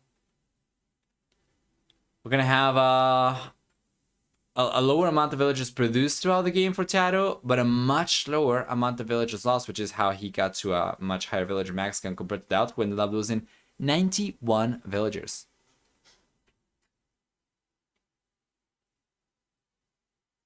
What was the gold difference in gold collected? About 7,300 and change extra resources for TaToH. Yeah, it was the only player accessing the extra resources. And for relics, it barely changed. It barely changed. It was a little bit higher for TaToH, but just barely.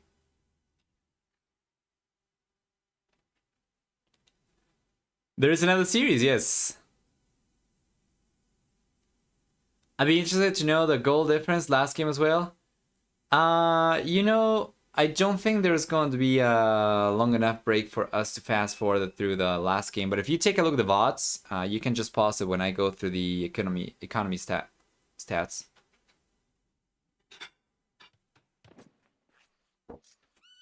Which player is your favorite here and why? Here, between both these guys? Between TaToH and DauT? I'd say probably TaToH. Yeah, I just find them usually very entertaining to watch. And he's such a versatile guy, and he seems to be such a humble guy as well. It's awesome. The interview that I had with him some time ago for Double Cup, it was good.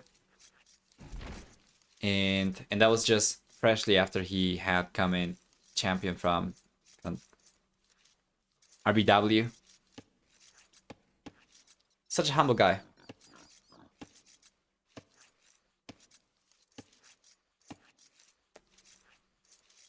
All right, so let's take a look at the civilizations, the map generation, all the good stuff. DauT playing with the Portuguese. It's gonna get, yes, and this is the matchup that we were expecting to see, right? Portuguese versus Bohemian. So playing with the Portuguese is gonna get 25% wood income from berries. In addition to that, we'll also see for DauT civilization 30% faster research and upgrades. In addition to access to Feitoria and the Imperial Age, we also see for the Portuguese a 20% gold discount on units. And TaToH, on the other hand, TaToH civilization is gonna give him 3 gold mine upgrades, a 100 wood discount on blacksmiths and universities, in addition to fervor and sanctity affecting villagers. In addition to chemistry and hand cannoneer being available on the Castle Age, in addition to 25% higher bonus damage from spearman units against enemy units, of course.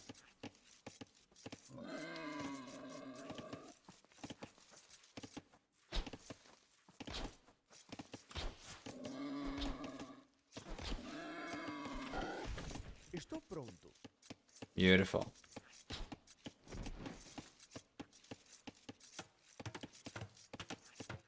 Let's take a look at the map generation, starting with the blue player down the south. What do we get?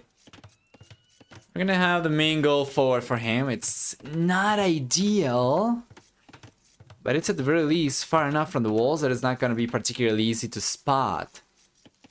Secondary goals on the right hand side, and he should be able to balance this out just by going over, at the very least protect this one, sorry, just by going for some walls over there.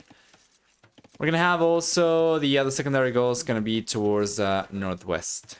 And for stone, we have the main stone, oops, sorry, on the back, so that's fantastic. And the secondary stone is going to be outside the walls. It's just standard, right? Secondary goal, secondary stone is going to be outside the walls. But yeah, this goal, right? This goal could potentially get spotted by an outpost or a monk, but I don't think a scout is going to have enough line of sight to spot this from outside the walls. Should be pretty easy for him to wall himself up as well, just going like this, right? And he'll be fine. While if we take a look at the map generation for the red player, on the other hand, what to expect over here? Well, let's get the main goal forward. Now, this goal is going to be in a pretty similar position compared to DauT's, in the sense that it is technically forward, but I don't think it's going to be close enough to get spotted by a scout from outside the walls. I think maybe in the castle age, if the blue player is to scout like right alongside the walls like this, he might actually be able to get vision at the very least one layer of gold over here, right? Probably. This could be good, but then for the rest, we're going to see for the red player, he's got the main goal on the back. He's got the secondary goal on the back. The other secondary goal is going to be outside the walls, and the secondary stone is going to be outside the walls too. Yeah.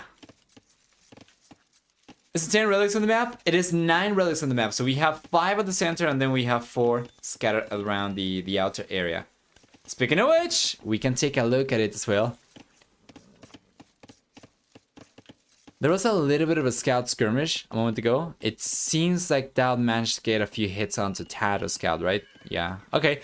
So, taking a look at the relic generation on the other hand, we're going to see that there is one relic that favors the red player over here on the left-hand side. These are going to be neutral for the most part. And this, even if this one, like, technically is closer to the red player, it's going to be far enough that I think is really going to be favoring whoever goes for it first, probably. Meanwhile, the blue player is going to have one relic that favors him instead over here, towards the southeast of the center. That's going to be about it. As for the outer relics, we have 2 on the right-hand side, 2 in the east, and 2 in the west, right? There you go. Just on the way for DauT on 23 population. That's going to be very interesting to see. In Portuguese, in my opinion, the only way in which Portuguese come out on top in this matchup is if they go for full aggression. Something like a castle drop into organ guns, right? Or something like a fast castle into organ production, into fast imp organ push, into Feitoria, something like that. Seems like would probably yield the highest chances for DauT to win the game over here. And let's take a look at TaToH's point of view over here. What kind of information is he getting out of DauT's space? He knows about a house, he knows about the lumber camp, okay. He knows about a market right now, so he knows about the fast castle, of course, and at this time, you should probably expect it.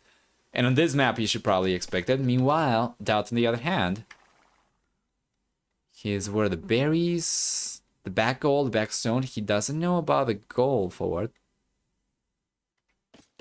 Yeah, he doesn't. So he's gonna have to go and try and scout the center, right? He's going out to the castle age. He needs to get vision to see where the relics are. So he's going, yeah. Left hand side, TaToH's completely walled off. So DauT needs to go around the right hand side. Oh god, how annoying is TaToH over here is just going to continue being a nuisance. Might be able to get the villager jump! Oh, he does get it! In the fuel age, the scout's already going to deal 5 damage per hit against the villager without loom. 5 hits is enough for him to get a villager down, and he's taking advantage of that beautifully. You can see the villager remnants sinking into the ground over there slowly.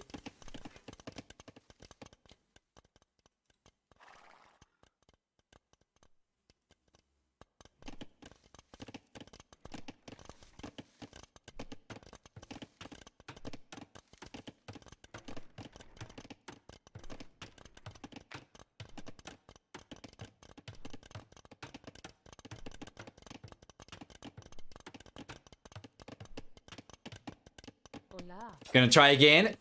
Check this out. 2 out of 3. 2 out of 3. He's gonna try. Oh. Can't do it anymore.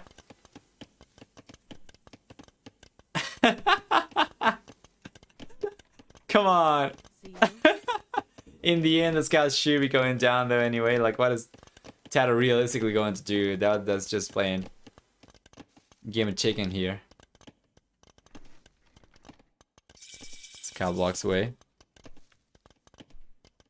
Or runs away. In any case. Gas is coming forward for DauT. Yes. So notice this. Check this out. See the line of sight over here. If he had known about the goal here, he could have gone for the castle on the left-hand side instead. If he had gone for it around here, he would have been able to deny the main gold and the stone. However, with this castle, he'll still be able to deny this. And he'll be breaching through already. So TaToH is already abandoning ship and he's not going to be collecting from this gold anyway, right? He does have extra resource on the back. So instead, it's just going to fall back. Go for a second layer of walls, stone walls even. And try to play full defensive over here. Meanwhile, DauT's gonna need pretty good unit control. If he's trying to make the Organ Gun play work over here, it's going to require some fantastic unit control.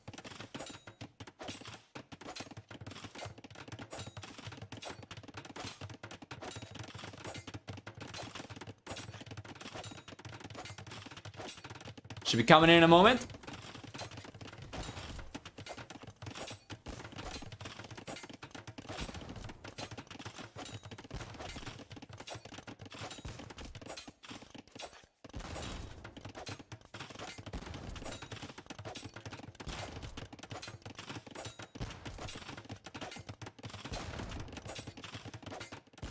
There we go.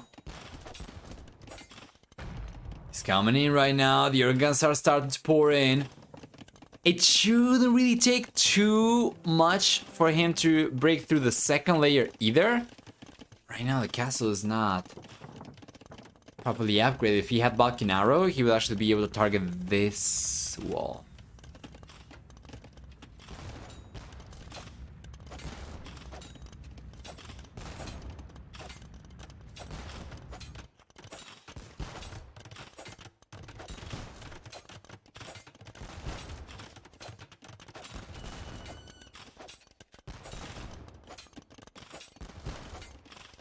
Even if DauT doesn't get any damage done, it's been a costly reaction from TaToH. Those walls prevented an early second TC, force off berries and gold. Yeah, for sure. And he would probably have been pretty happy to go for economy, but now we see the petard coming in from DauT, busting through the walls. And TaToH's forced into a full defense mode over here. The monk's going down. And no conversions connect from TaToH. That was a lot of conversion time. And DauT kind of got lucky with RNG over there, as we still, yeah, have all the organ guns from DauT. And the monks have gone down already from TaToH. It's got only one left. Not really sure where it is. Yeah, over here, right? It's gonna try to get the conversions. That is a lot of pressure coming up already from DauT, and he needs to keep on going as well. He needs to keep on going for more and more organ guns. He cannot stop over here. The whole point of this push is to mass the unit slowly but surely, but to get to the critical point as soon as possible, where TaToH won't be able to counter the organ guns anymore. So now he's gonna start going for a few more once again, but we'll see. Another conversion attempt over there. That's gonna be 2 monks though. And DauT, that's trying to bail. It's gonna be rough. Now, Tone Scout's very low HP as well.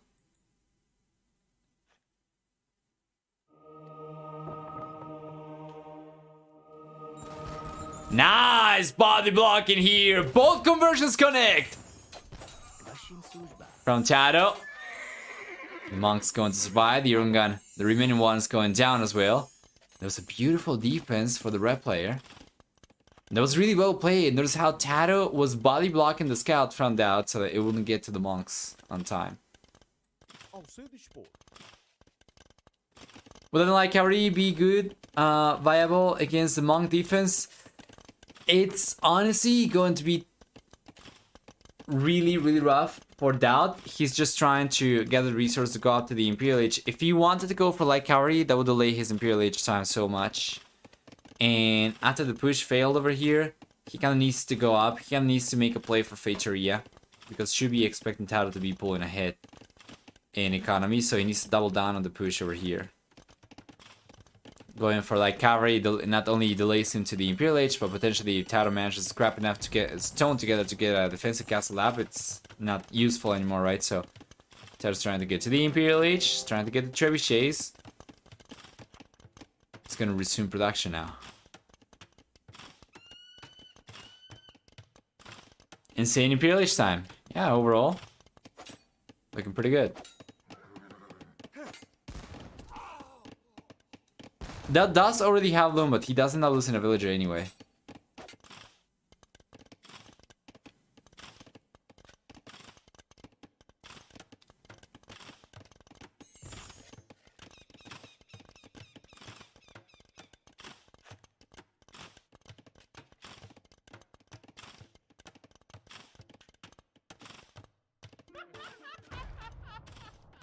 And that's laughing? What's laughing at? I know.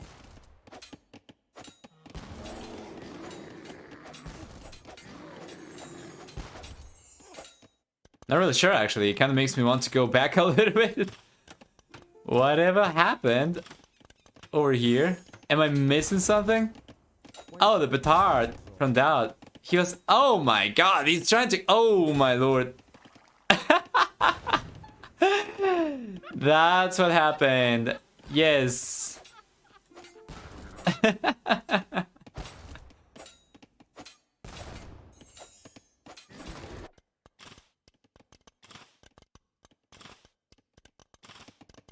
Anyway. Check the chat. You mean the in-game chat? Yeah, they hadn't really said much or anything. Just needed to see it.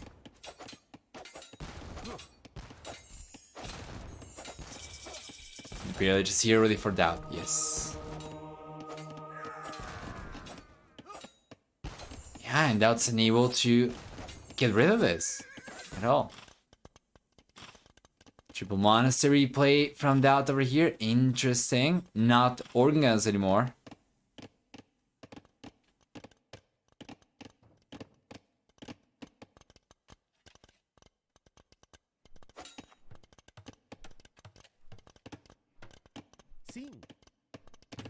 Here comes TaToH, going for sneaking archer ranges already.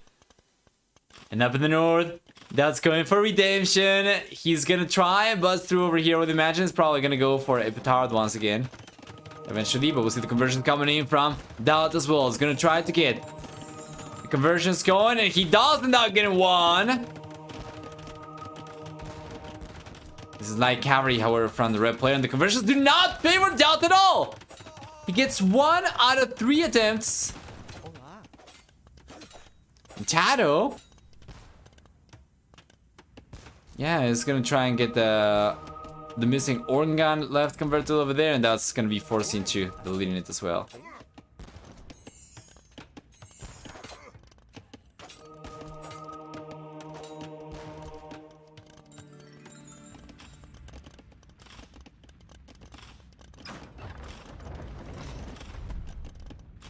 Fantastic.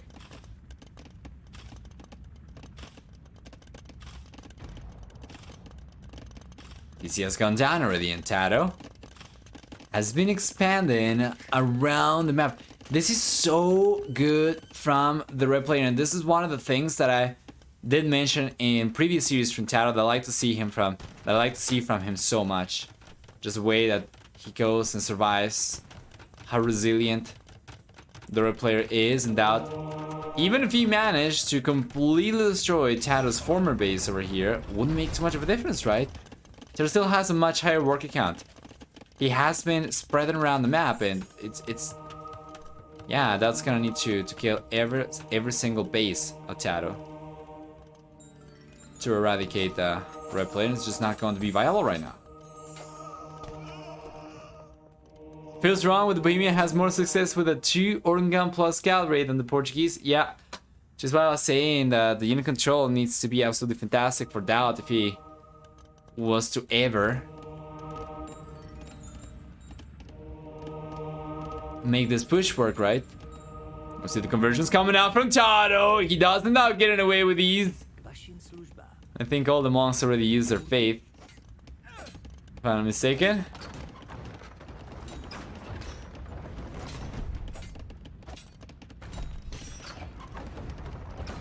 I think so.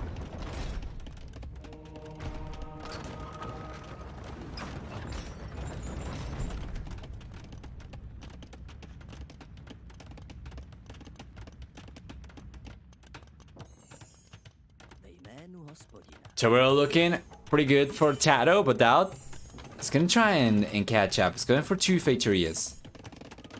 Make that 3 Factorias, man. That's gonna be 1,500 resources invested for him right away. He could probably have invested into, you know, military instead, but like 4 castles or whatever. But yeah, the Factorias will make his economy a little bit stronger, right?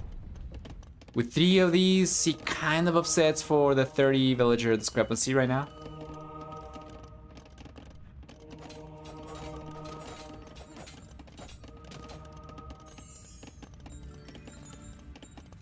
Down the south. No way! TaToH got away with a Factoria conversion. Oh, he's getting the resources now himself too. Oh boy. Oh boy, TaToH is getting so much down here. The monasteries, he'll continue making a play for monks himself, and yeah, DauT's got extra monks on the way too.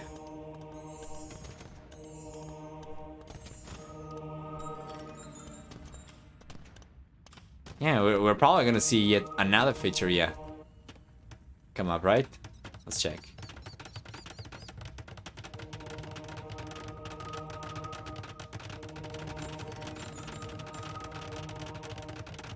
Cast is coming up for both these guys.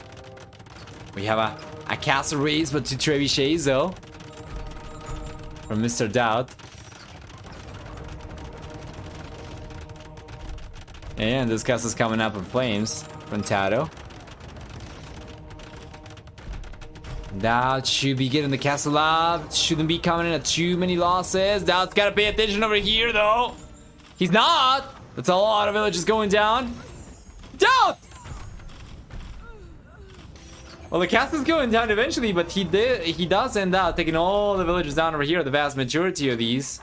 Holy crap, and then down south, we see yet another conversion attempt. This one does not really work out.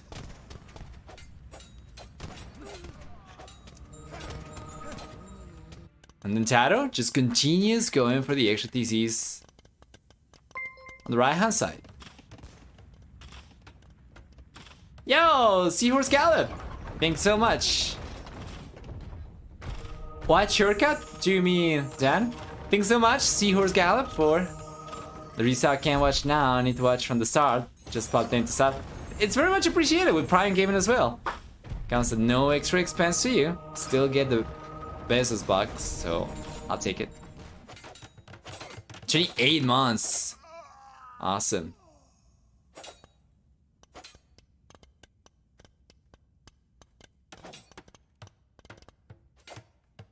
When it's villagers, when you have Factoria, that seems to be kind of the mentality right now for DauT. I'm pretty sure he probably realized about the other villagers going down over there, and I was like, oh shit. Maybe not with those words. Oh wow, and the Factoria gets deleted over here as DauT was risking losing it to the conversion, right? So what does he really have left to work with? A bunch of monks, extra monks coming out, 5 gold miners, and 1 Factoria. Yes. It's got a bunch of stone miners, a bunch of gold miners, a bunch of monks, 1 Factoria. And a dream. He's just gonna try and convene. He's just gonna try and convince the villagers from TaToH join his kingdom. He holds the truth. The correct religion over here. It'll be foolish not to join the Lord DauT into this campaign.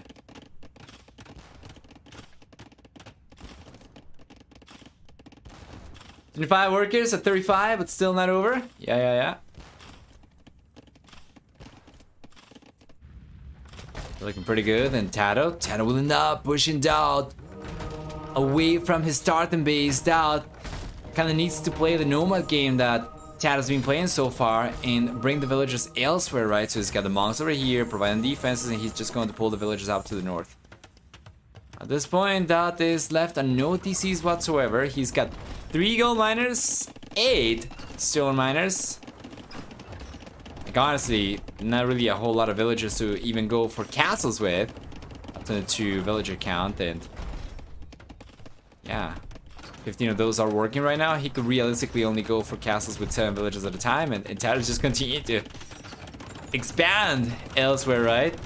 And he's still in the castle age. TaToH's trying to make use of the market right now to hopefully make a play for the Imperial Age, but DauT, that's going for another featurilla. The second featurilla coming in already for the blue player. He needs to keep momentum though. He needs to keep on going for extra castles forward. Prevent TaToH from pushing back. Here comes DauT. He's gonna go after the castle next. If he's got vision of it, he doesn't know. He's about to find out. However, if he's paying attention, he should be fine. DauT! Come on.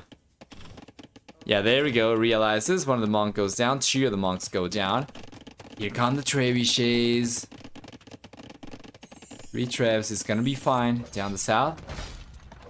TaToH's breaching through, and DauT still has a very scary amount of freaking monks.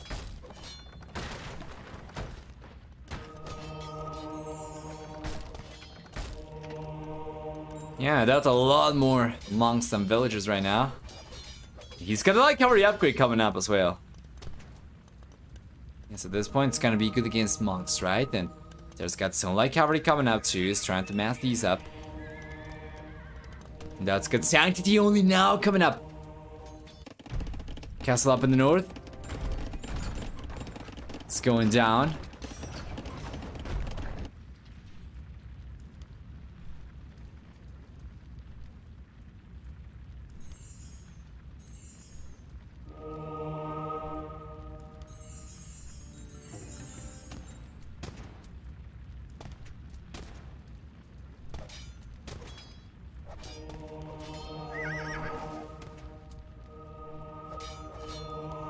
There you go. So the conversion's coming in. So long as DauT's paying attention over here, he should be coming out on top. He's got way too many monks with sanctity already. Light cavalry are not going to do too much from TaToH on the right hand side. However, that is a lot of light cavalry coming over from TaToH, taking the majority of the monks down. And the trebuchet, they seem to be completely exposed as well. We have nothing over here for DauT to defend these with anymore. So the trebuchet's doing that going down. If it weren't because of the featurilla, DauT would be already out of this game, right? But he's got 3 featurillas still. He converted this one back. He's going after the rest of the buildings over here, trying to reclaim his former base. And then we have a castle on the way on the left-hand side. At the very least, he's going to try to go for it. We'll see if he can do it. How many villagers? 8 villagers.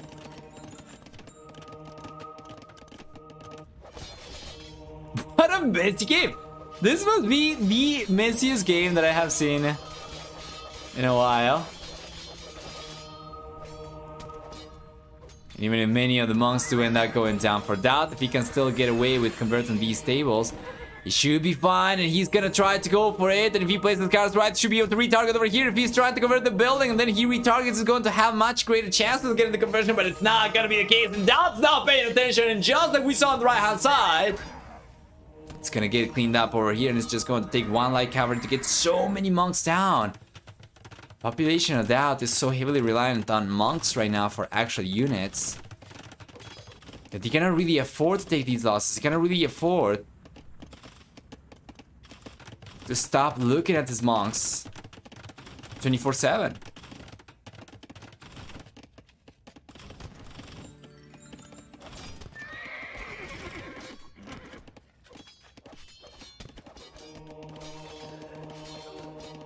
Here we are.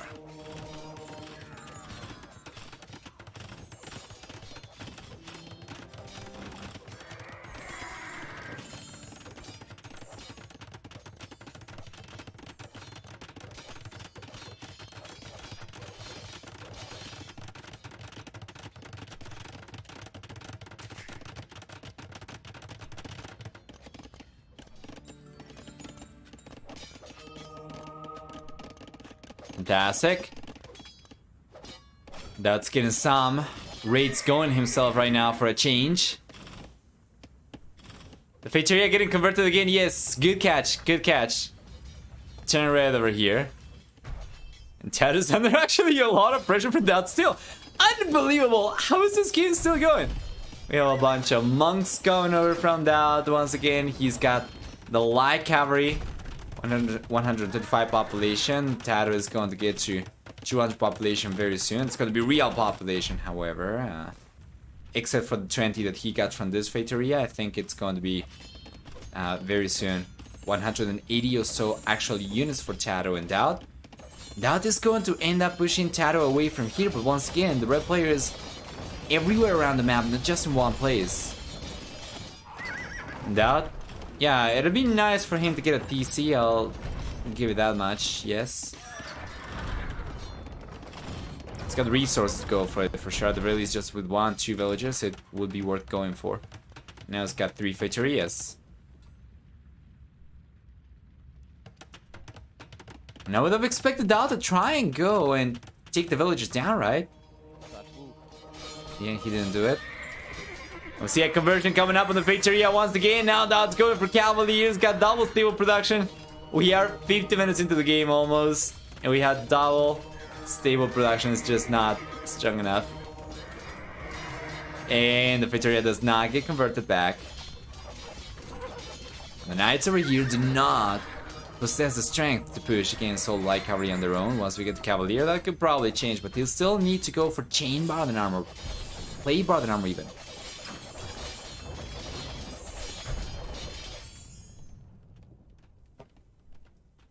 Here comes DauT once again. And TaToH desperately trying to get the walls up.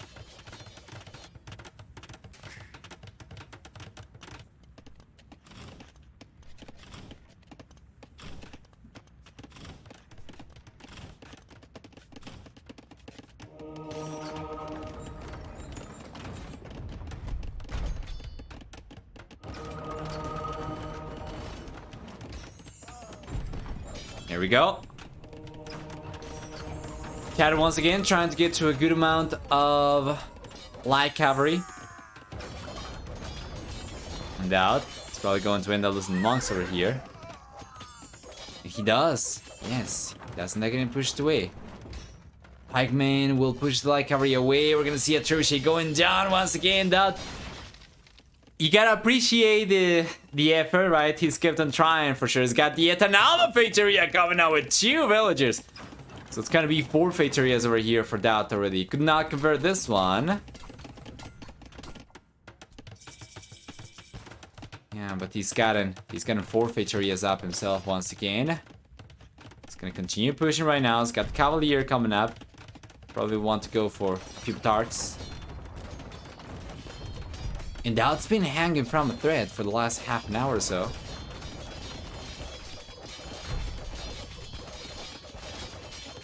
He's gonna try and come in, and TaToH is just going to go full fat slob on DauT.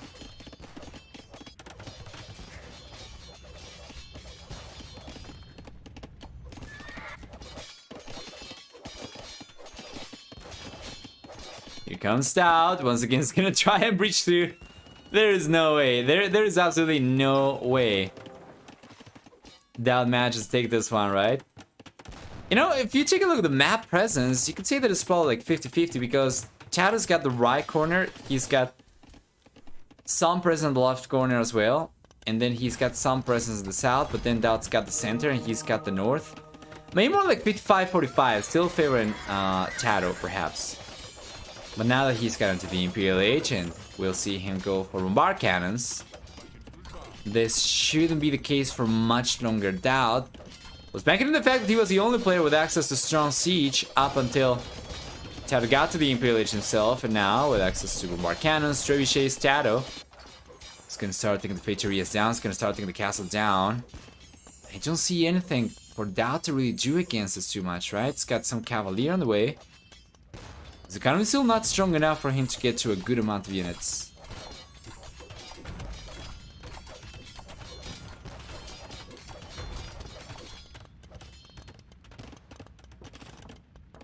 I hope DauT wins. The crazy all-in strat. Let's see.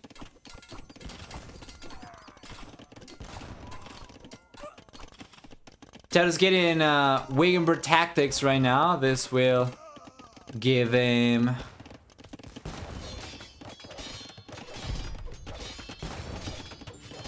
15% faster moving gunpowder units.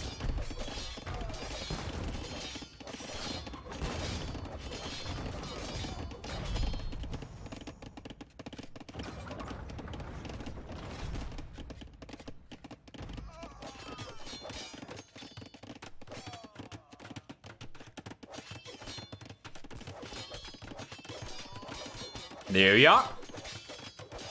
Markers are going down from TaToH. At the very least on the right hand side, he won't really have the ability to push DauT back. On the left hand side, yeah, the Halberdier is going down very soon, right? And DauT continues with his momentum. Coming in with a Cavalier. And there's nothing over here from TaToH. There's a lot of villages exposed. 2 DCs to protect 57 villagers? Yeah, good luck. Cavalier coming in. No way, no way. TaToH's gotten a conversion on the Feitoria though, which actually works against him. He's got now over 200 population, so won't be able to replenish any units that he loses. Yeah, and DauT is on 142 freaking population after having lost the Feitoria. This is just bonkers. And that's a lot of villages going down from TaToH as well. He does have a lot himself though, still left. It's looking so good from DauT. He's gotta take the TCs down, man. Don't walk underneath the TC with the organ guns like this. Don't throw the units away. He's just now starting to pick up some momentum, and so all of a sudden, feeling too powerful over here to respect the TC. That is not good. That is not good. He came in with like what, 13 organ guns? Now he's on 4. And the churches are coming in. That is so bad. To be fair, there are a few things for DauT to pay attention to over here. It's not going to be just the right hand side push, right? The left hand side, he's pushing as well. But yeah, he's getting cleaned up on the right hand side. That's not taking the TC down? Doesn't matter? Probably not. The organ guns went down already. The villagers got saved by TaToH. And there's still plenty of extra presence over here from TaToH with the stable, siege workshop and whatnot. And DauT's kind of running out of steam again. And it's been a cycle of DauT looking like he's about to die and then bouncing right back up. And then getting suppressed by TaToH once again. I feel like this might be the last time that DauT comes back though, because now he's losing. Yeah. He's just in the center area, which was critical to his push earlier. So he does go on to call the GG at long last. DauT will get knocked out of the playoffs over here in the round of 12. But TaToH is going to be the one moving on to the round of 8, where he'll be facing Mr. Yo. For the achievements one final time, we'll see a better KD for TaToH. Very close to 3-2, and yeah. That is a very curious metric over here, right? DauT getting 80 monks for the most created units. TaToH was going pretty heavily into Halberdier throughout the game, only managed to get to 82, so of course it was much pricier for DauT. So yep, for economy, we have a stronger economy for TaToH as well by a lot. Doesn't DauT collecting about 33,000 extra resources? That's gonna be about it. So let's go back.